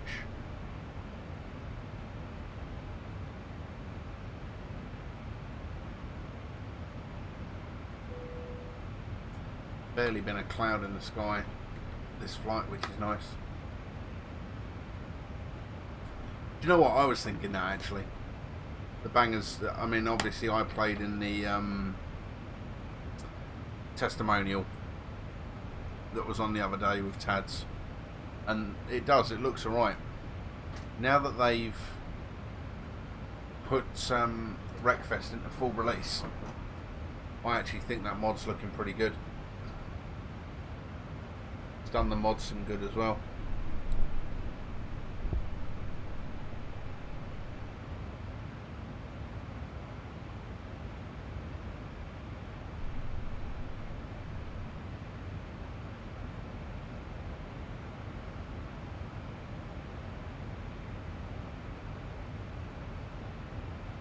Ooh.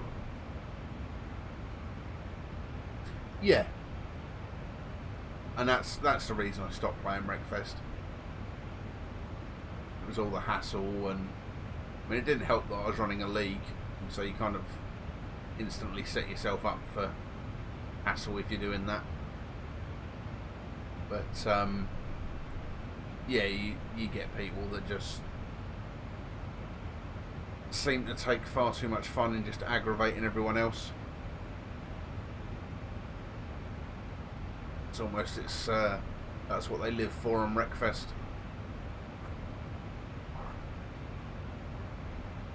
And then you get the people to the other extreme that, you know, will just quite happily use it as a game to race round and just have a bit of a crash up. Which, ultimately, that's what it's all about. It's a game, you can crash into other cars and you don't get hurt doing it. Euro Truck as well. There'll probably be some Euro Truck videos soon. With that new update that's come out. That means you can now buy your own trucks. There'll definitely be some Euro Truck coming out.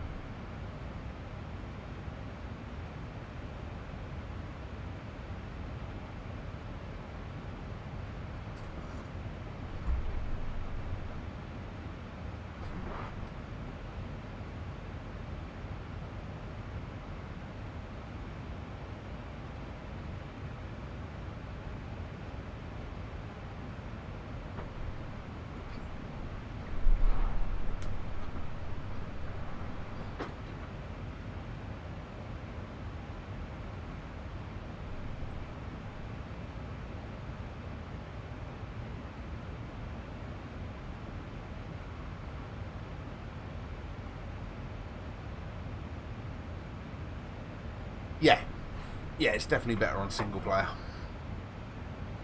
You can put all the mods and everything in there that you just can't do online, and that's another one where you just get people acting like a bunch of tools when you get online. People who just go out and just seem to just want to smash into other people. I prefer playing Euro Truck on single player.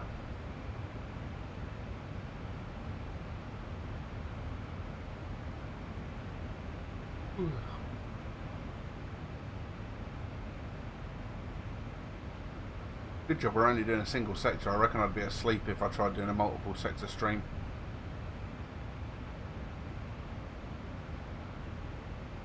I will do one soon.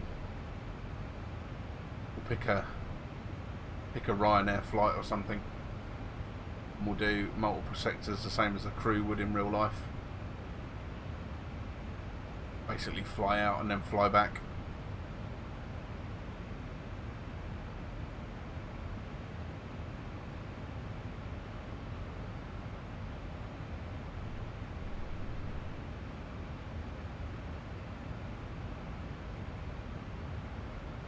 DayZ had a big update, so waiting for that to go stable. Has been on that quite a bit. Nice.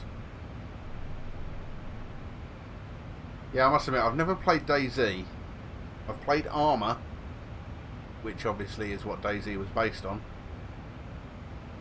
And it's kind of DayZ that started spawning the whole PUBG Fortnite thing. The whole Battle Royale idea.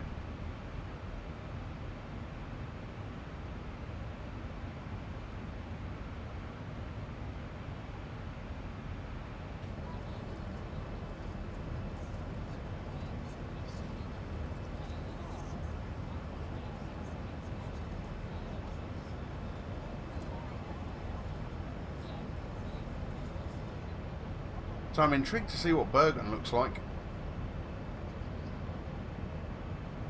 And it's an Aerosoft scenery, so it should hopefully do quite well performance-wise. Fingers crossed. The next bit of scenery I'll be looking at is Corfu by Fly Tampa. The guys do a lot of scenery in DayZ if there is a few of you, slow paced but awesome. When you geared up in PvP, yeah.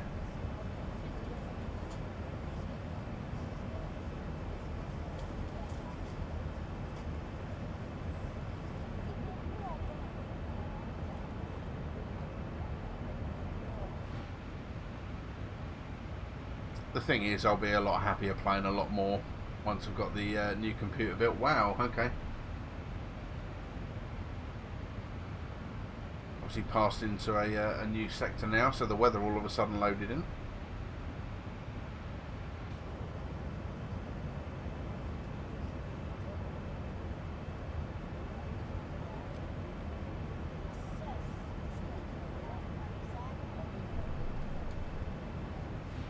So if the weather stays like this, I don't know how much of the coast of Norway we'll get to see as we descend.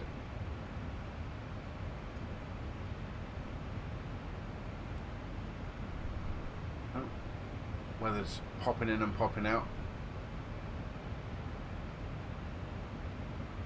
which is interesting.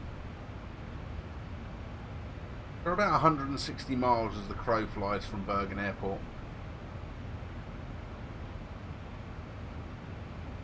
Right, let's... I'm going to risk it. Turn off the FPS wizard.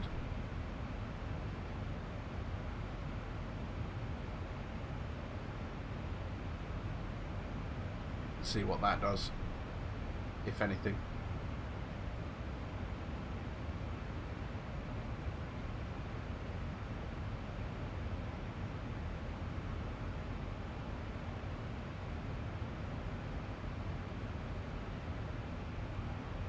Yeah, it's funny if you look in my Steam library now.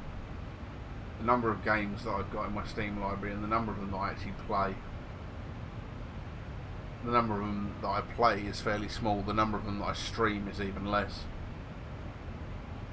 Airport CEO, I think I've streamed a couple of episodes of, building your own airport. That's good, and I'd imagine it's probably had an update fairly recently.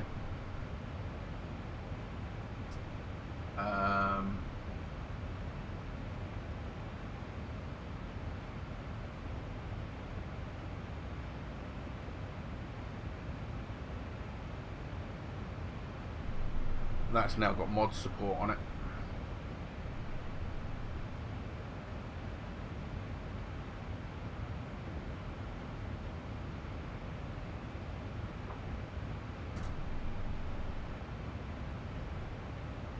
$198 mods for that.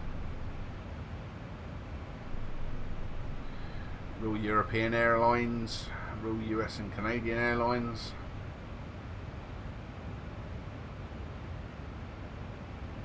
Businesses.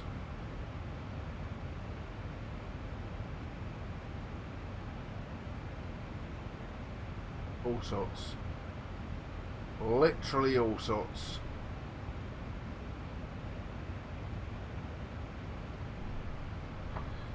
So that's Airport CEO. What other games? American Truck Sim. I've not played that in a little while. I'll flick between ATS and ETS now with the new trailer ownership going in there. Assetto Corsa. Not played that in a little while. That will probably end up getting deleted from my computer soon enough. What I will probably look at when it launches is the new Assetto Corsa, the one that's GT3. Beat Cop, I think I've played that all of a couple of times. That's quite good fun. It's a little 8-bit game.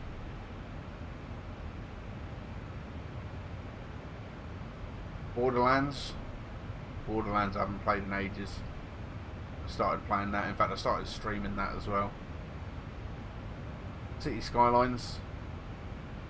That I'm definitely going to start playing again soon. Love that game. Dirt 3.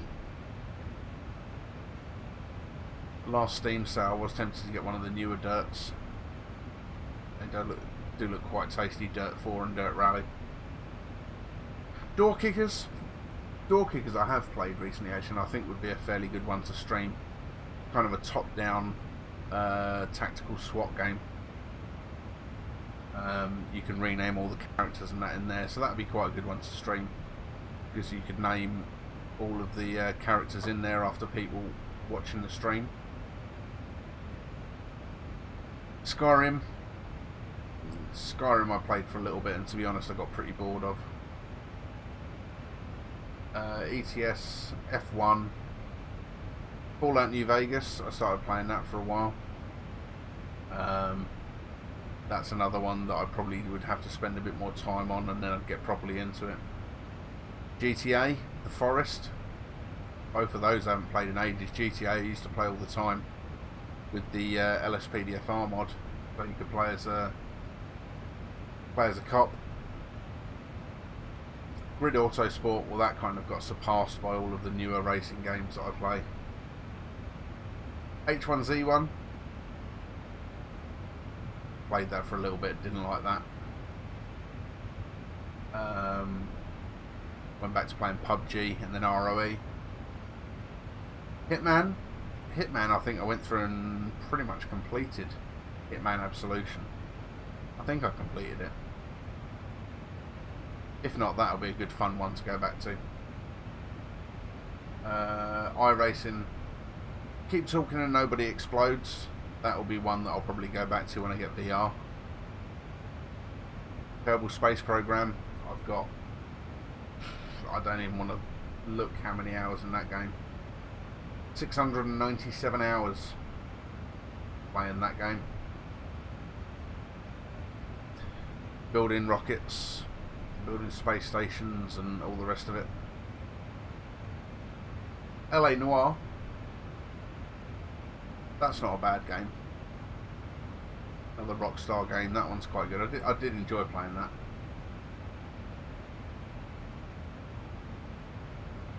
play as a detective. Then we've got Project Cars 1 and 2.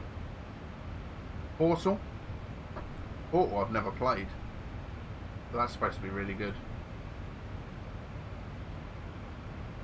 So that might be one that I decide to stream at some point, maybe.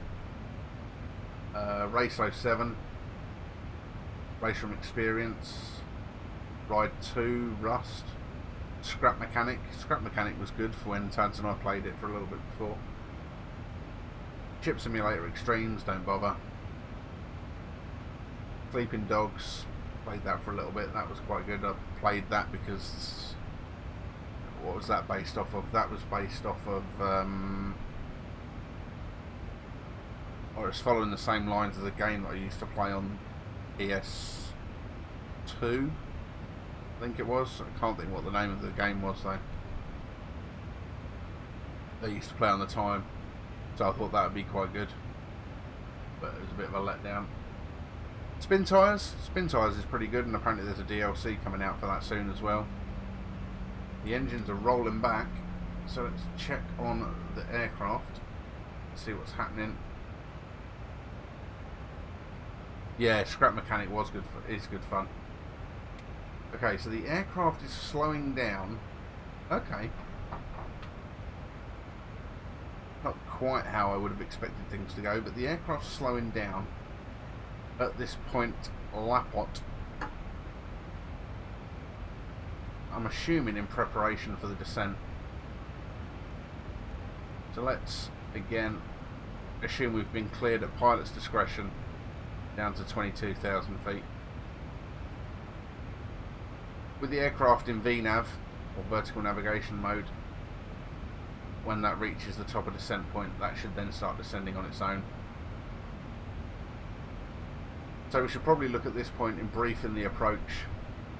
So we're going to be flying the Aluva 2 November arrival into Bergen. Aluva above flight level 90. Bravo Romeo 634 between 4 and 8,000. The same with the Earlob to arrive at Nepam above 4,000 feet.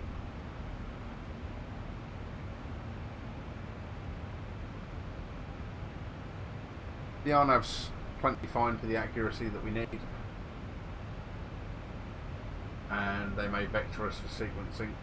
They won't in this case because we've got no air traffic control, and we will fly that onto the ILS Whiskey runway 17, plates 11-1. Let's bring up the left screen so you can follow me through. The plates 11-1 effective the 30th of March. Release 24th of March 17.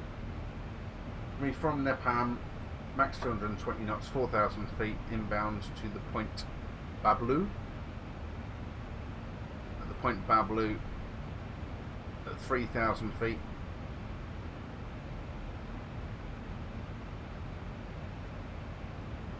Then descend down to 2,500 feet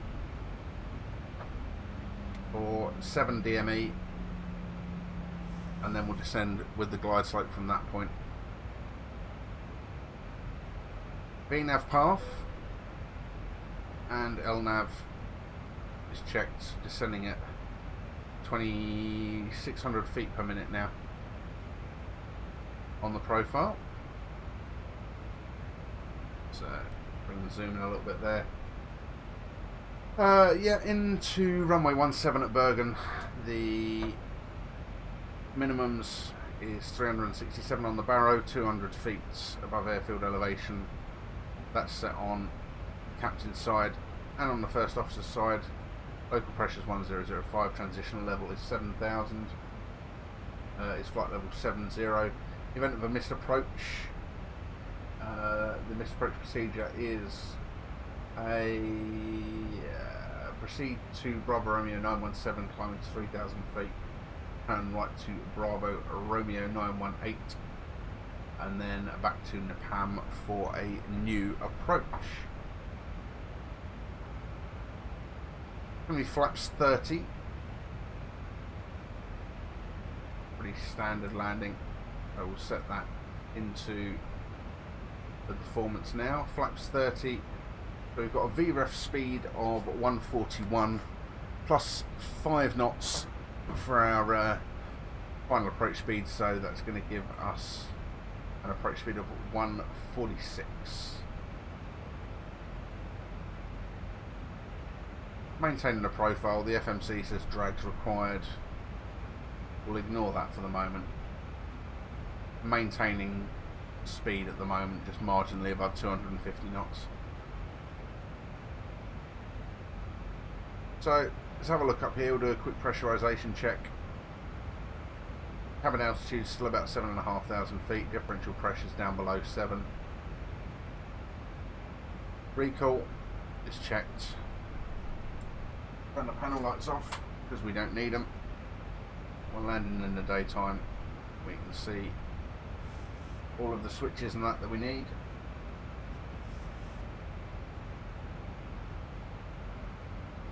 And we will land. How much runway have we got? At Bergen, 9,810 feet. We've got plenty of runway. So we'll go auto brake 2 and idle reverse on touchdown. That being said, let's run through the descent checklist as it is on here. Landing altitude is set on the pressurization. Anti-ice is not required. The arrival briefing and fuel has been discussed. IAS and altitude bugs are checked and set. Been through all of those. It's all good. Let's go over here and we'll go through the checklist. Descent checklist.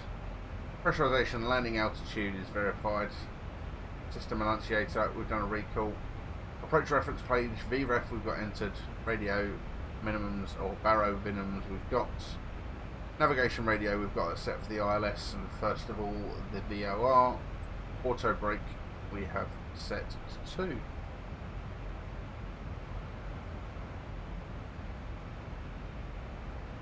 So you can see we are 60 miles as the crow flies from the airport, because we've got the we've got nav 1 set to the Fox Lima Sierra VOR, which is on the airfield.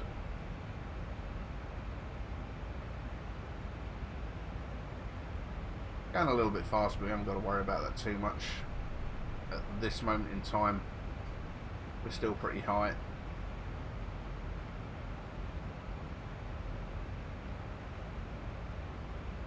We're going to end up flying along this this side of the departure down to the west of Norway at a pretty impressive rate of knots. We've got the tailwind behind us, and there you go. You can see Norway out our right hand side. I suppose really we've done that. We should do a descent P8.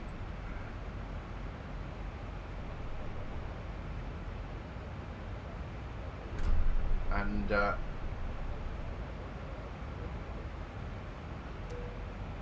set the seatbelts to auto. Double check and we'll flick those on at 10,000 feet just to make sure that they're on.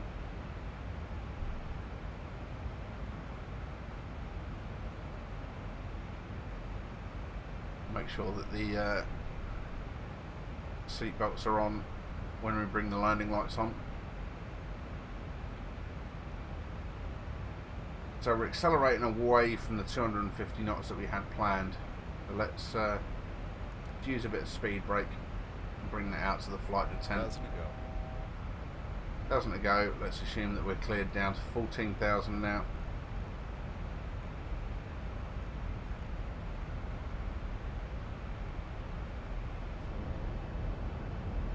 See the guys in the back can see the spoilers extending from the wings. We can get rid of the charts now, we don't need those on the screen.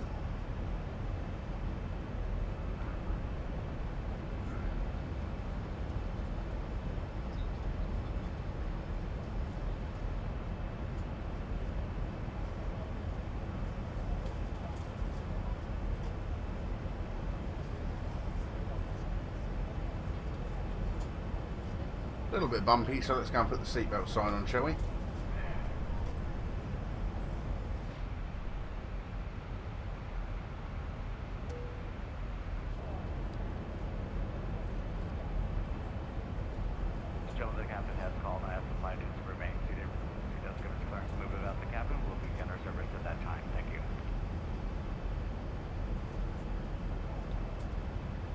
That's why I love this mod.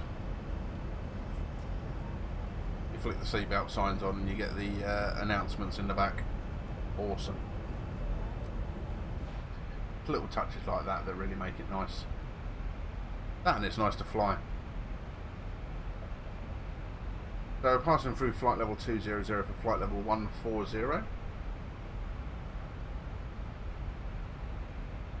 -7, we're still above the cloud layer at the moment. If the temperature stays below 10 degrees when we start getting towards the cloud layer, then we'll put the anti-ice on for a little bit,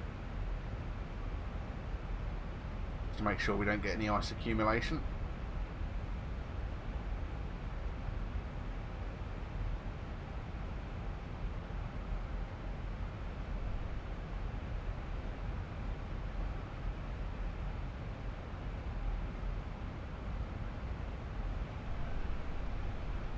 So if we have a look at this on the progress page, 7:30. It reckons we're going to land. That says 8:09, so I'm guessing it means 08:30, and I'm guessing that this is set in Zulu time, and that sets to local. Would be my guess. But you can see with the speed brakes out, the speed has now come back to the 250 knots that we were looking for.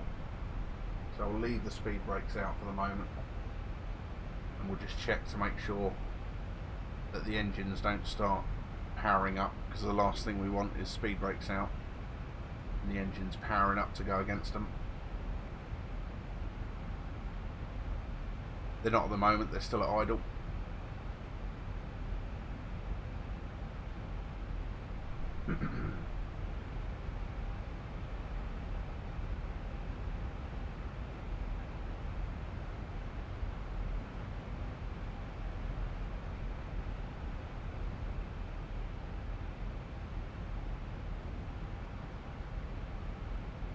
Now that we're heading in on the approach,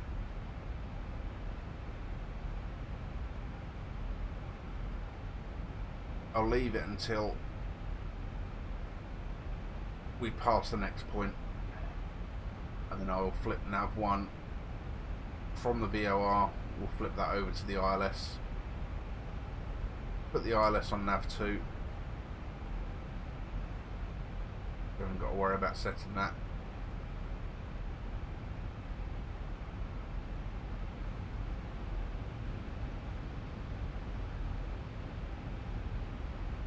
There we go, the engines are powering up now. So we'll stow the speed brake.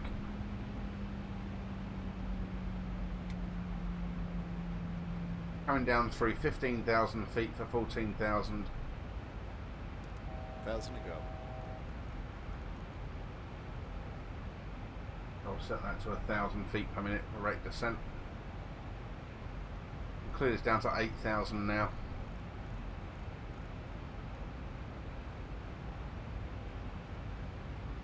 We can go back into VNAV mode, try and maintain the profile.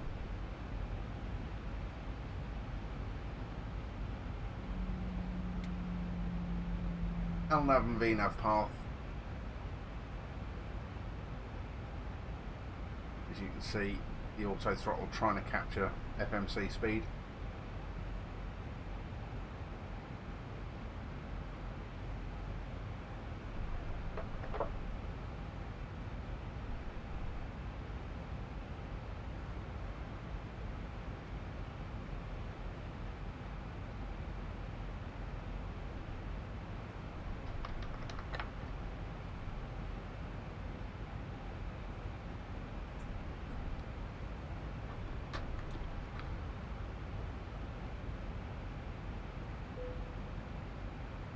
Saying drag required again, because look, we're accelerating up 260 knots. Give it a little bit of speed brake. We won't go full flight detent. Give it a little bit of spoiler, a tiny bit, just to try and produce a little bit of extra drag to slow us down.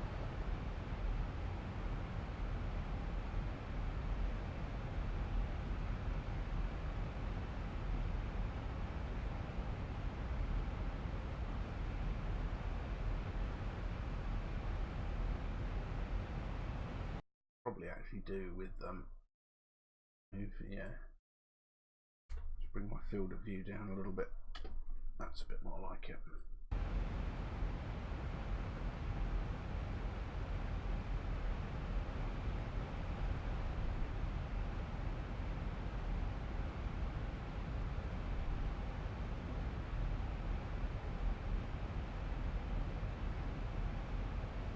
That's a little bit more what I'm used to.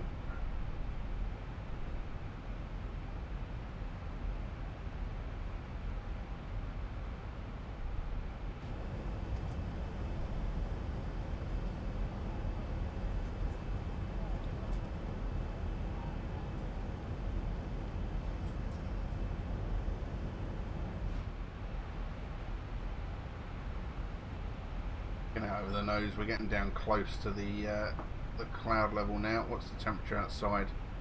+6, +10 is what we're looking for with outside moisture. So in theory, we probably should put the anti-ice on now, but it's broken cloud. We're coming down through it, so we'll leave that off for the time being. So, going to the checklists.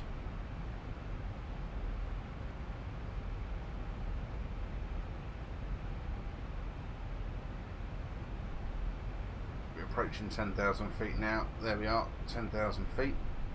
So the fixed landing lights can go on, like so. And we'll make sure the seatbelt sign is on. It is.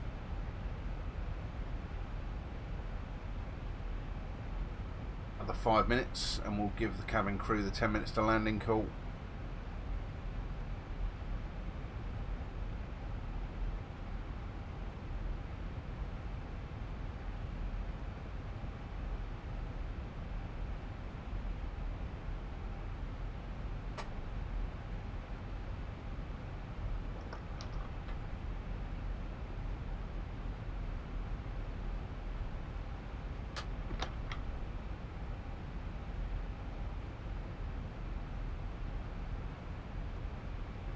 Temperature's +7. It's not cold out. 1,000 to go.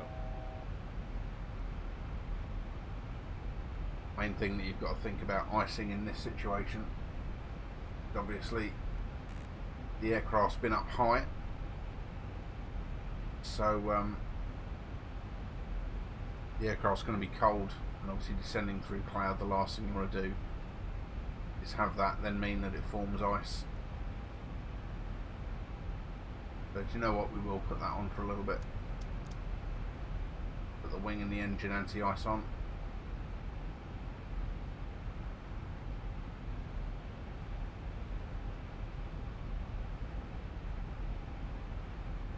Let's say that we were cleared down to 4,000 now.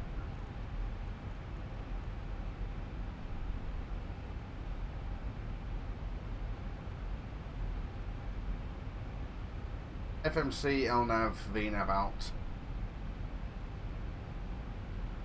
Kind of stopping us in a little sort of step climb here. Step descent rather. As the aircraft slows to 220 knots.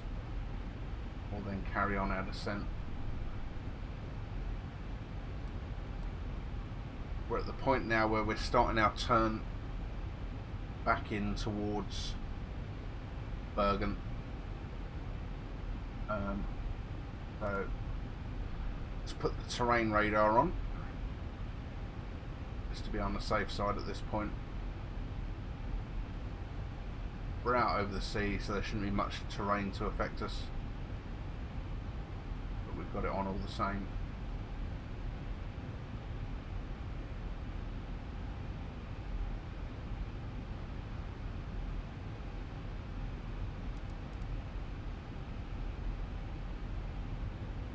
VNAV on, we're going to need some speed brake now, that's for sure.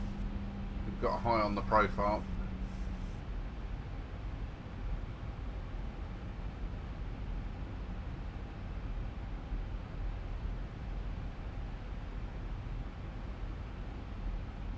What we'll do, put the aircraft into level change mode, 220, and try and recapture the profile.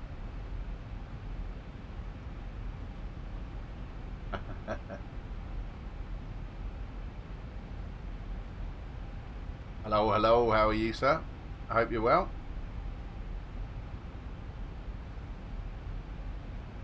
So 220 knots. Let's get the first 2 stages of flap out. Let's get a little bit of extra drag.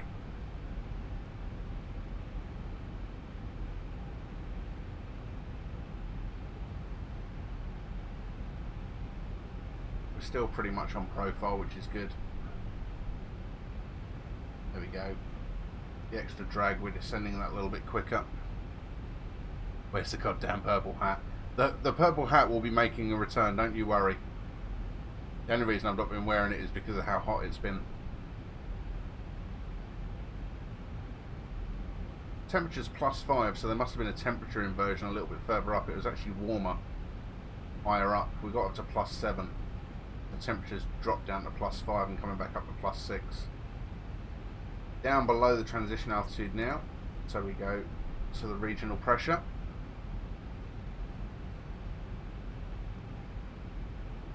Go flaps 5. 1,000 to go.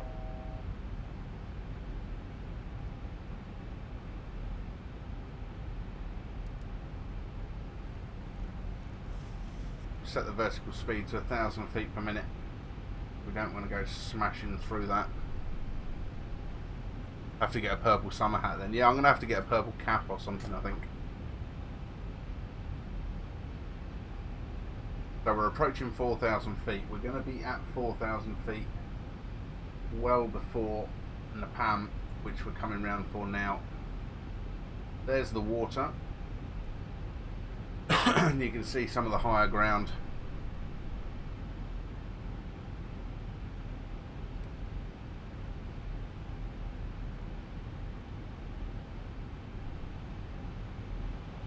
We check out, oh, I don't know where the clouds went then. Here they come, they're coming back in now. Check out some of the lovely landscape of Norway.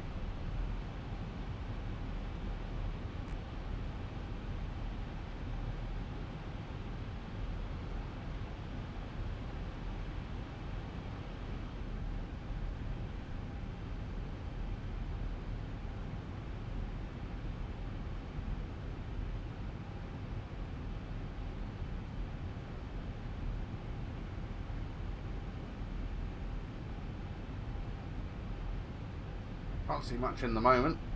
We are in the clouds. Did he just say Kalashnikov?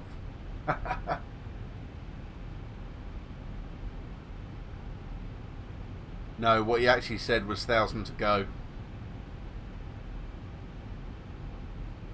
It's basically a call that gets made 1,000 feet before an altitude that you've got set.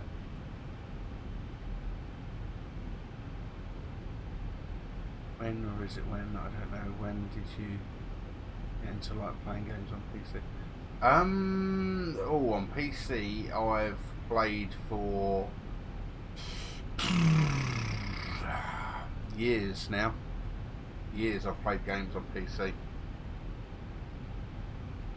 Nearly always racing games and stuff to do with cars and planes have been the main things that I've always played.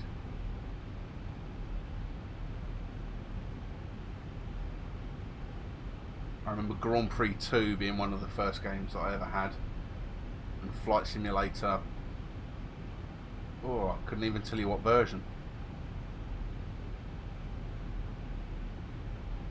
I definitely remember having Flight Sim 95. Starting to show my age now. Right, so we've got a decel point coming up, a deceleration point, so let's preempt that and wind some speed off. We'll bring the speed back to 200 knots. The aircraft's going to slow down. When we reach the next point in front of us, we're going to be looking at descending down to 3,000 feet. So let's set 3,000 feet here now.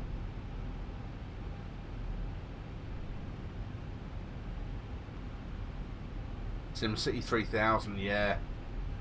Actually, yeah. I remember playing that. And let's arm VNav for this last section to get us down. That's going to start descending us now. Hopefully. There we are, and that's reining the speed right back.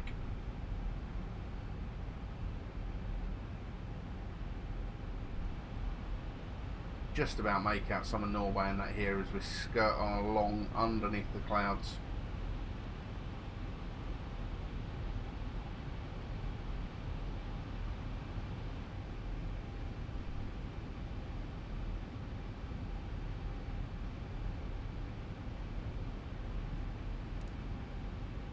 I don't know why 1,000 to go.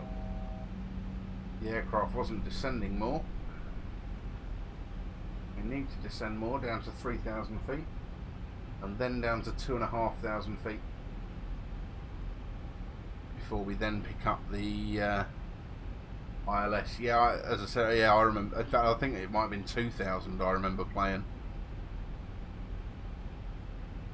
Yeah. Oh yes, things have come a long way. A long, long way. GTA, I remember playing the original GTA on the PC. Right, so let's set the altitude now at 2,500. We're going to want to be at 2,500 by the time we get to 7 miles on the ILS. So let's tune the ILS on there, like so.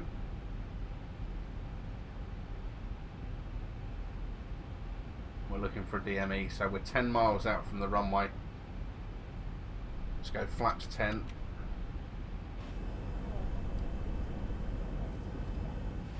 Let's give the cabin crew the prepare for landing P8.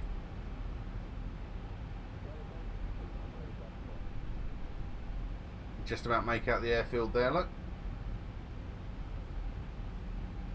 2,500. That's checked.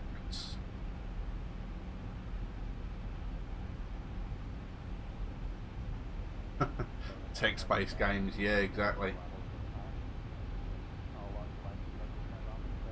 Right, so what we're going to watch for is we're going to watch for this little magenta diamond here to come to within this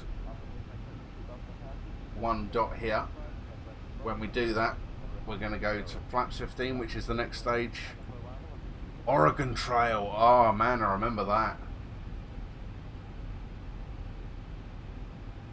So we can see that coming down now.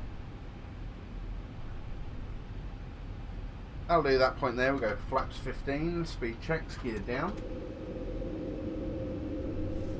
With the gear down, we'll flip up here. Put those switches to continuous. Landing lights on the runway, turn off lights on. Speed brake. We'll arm, if I can get that to stay where I want it to, like so. And let's go to that. Landing ILS. Right. I'm going to need to set this. I just realised I haven't gone into approach mode. Right. I'm going to have to do this manually. 2,500. So I've missed the ILS.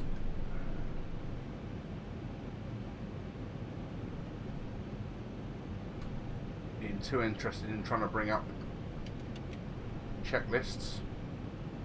Lap 25, we're fast, that's for sure. Go 145 on the speed. Oh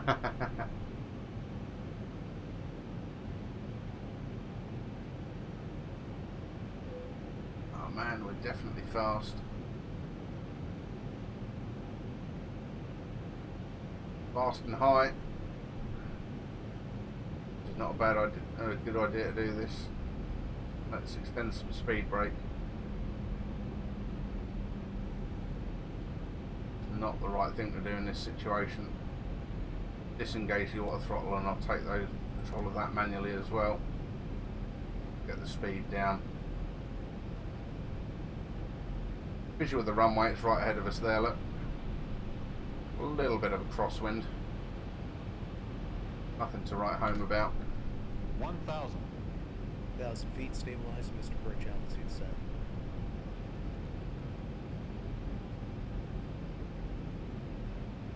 There we go. Now we're getting back to where we want to be.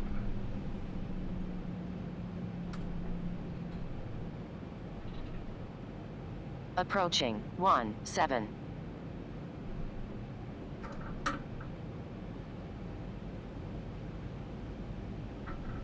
Do this all manually.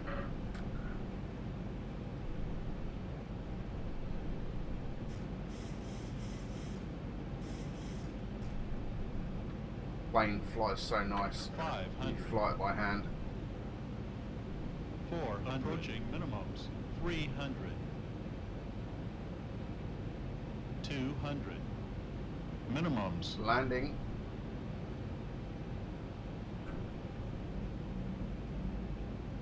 $100. 50. 40. 30. 20. 10.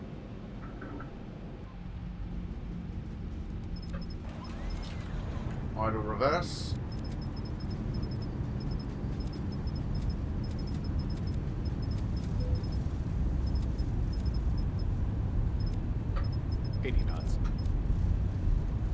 Manual braking. Slow the reverses.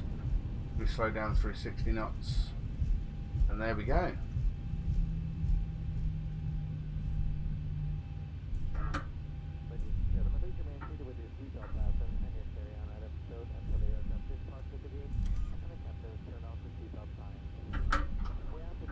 Let's taxi into the gate, shall we?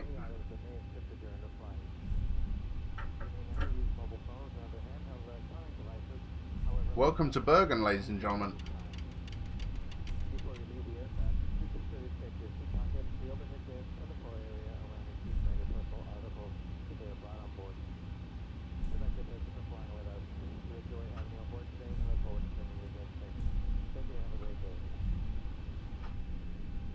Let's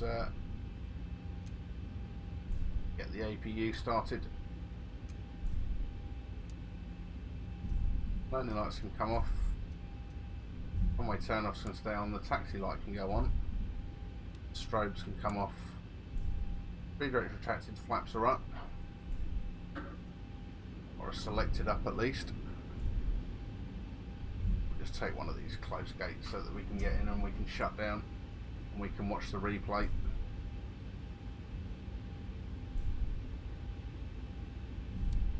Put the auto brakes to off. Here we go, we'll take stand number 26.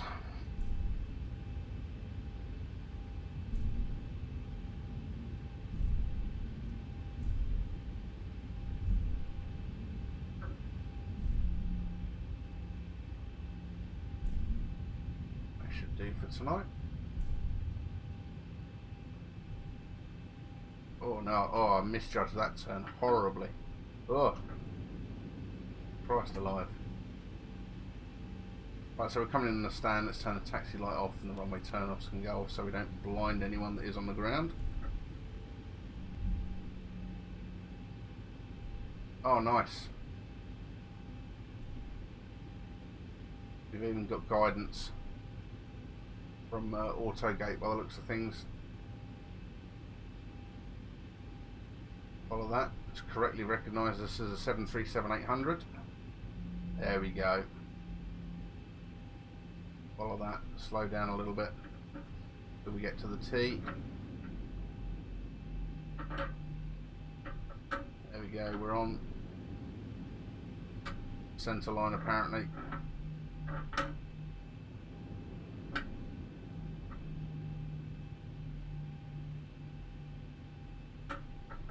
Needs to be a little bit to the left.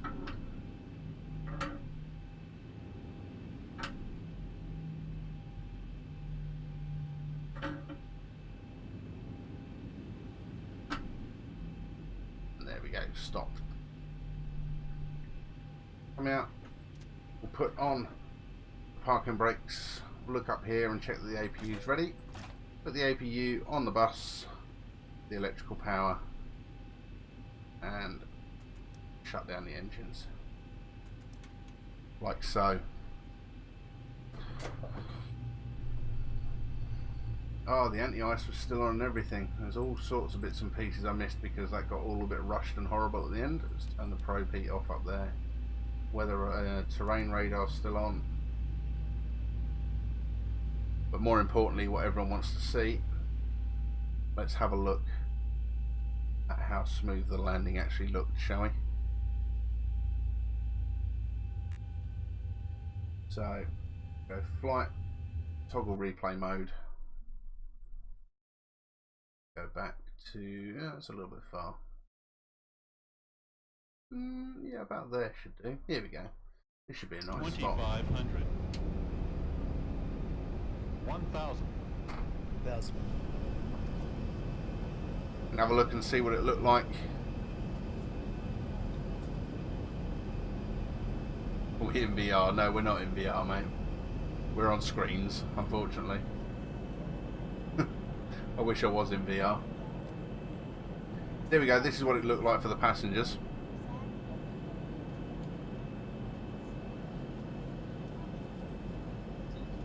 Descending down in some beautiful Norwegian countryside.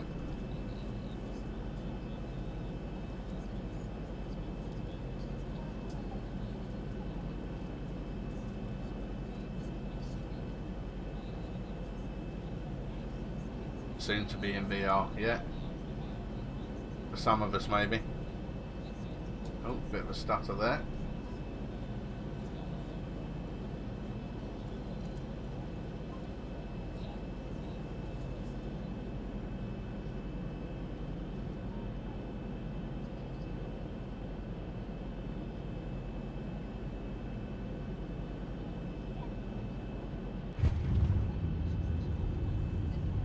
Look at that, like.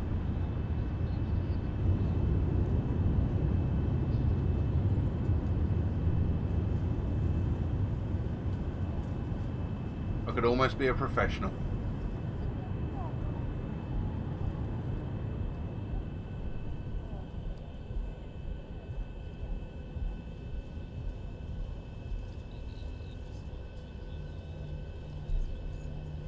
Man, I can't wait to play this on my new computer when I've got it built.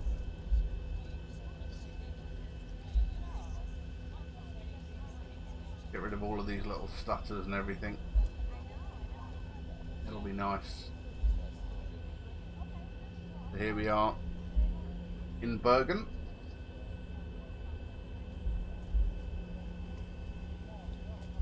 I think it's rapidly becoming one of my favourite sceneries, having a look at it. Looks really nice. Really nice. Look at that runway, look. Not nice and flat like it is in P3D. Proper runway with undulations as you'd want it. Anyway, that's what the passengers would have seen. Now let's have a look and see what the spotters would have seen. One of my favourite views to watch the replay from.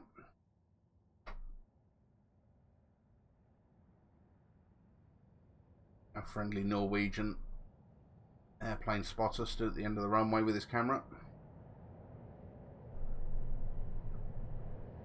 Well, looking stable enough.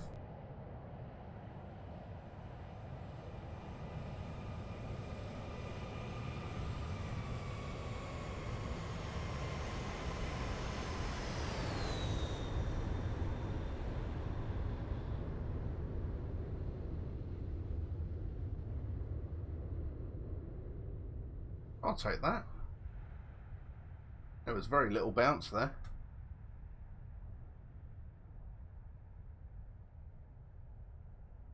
Yeah, I'll take that as a pretty good landing.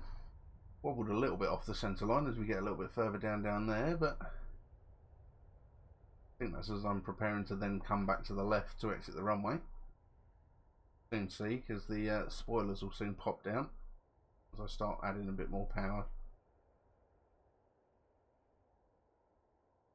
There they go.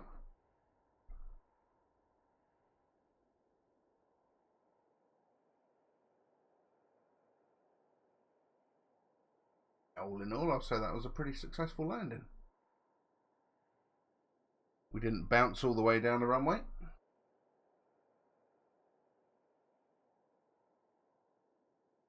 The aircraft's still in one piece.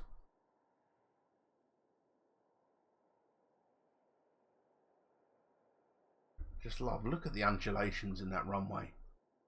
Just awesome. That's why I love X-Plane. That's what runways are like in real life. P3D does some things awesome, but that's one thing that X-Plane's got over P3D, my opinion. So let's come out of replay mode.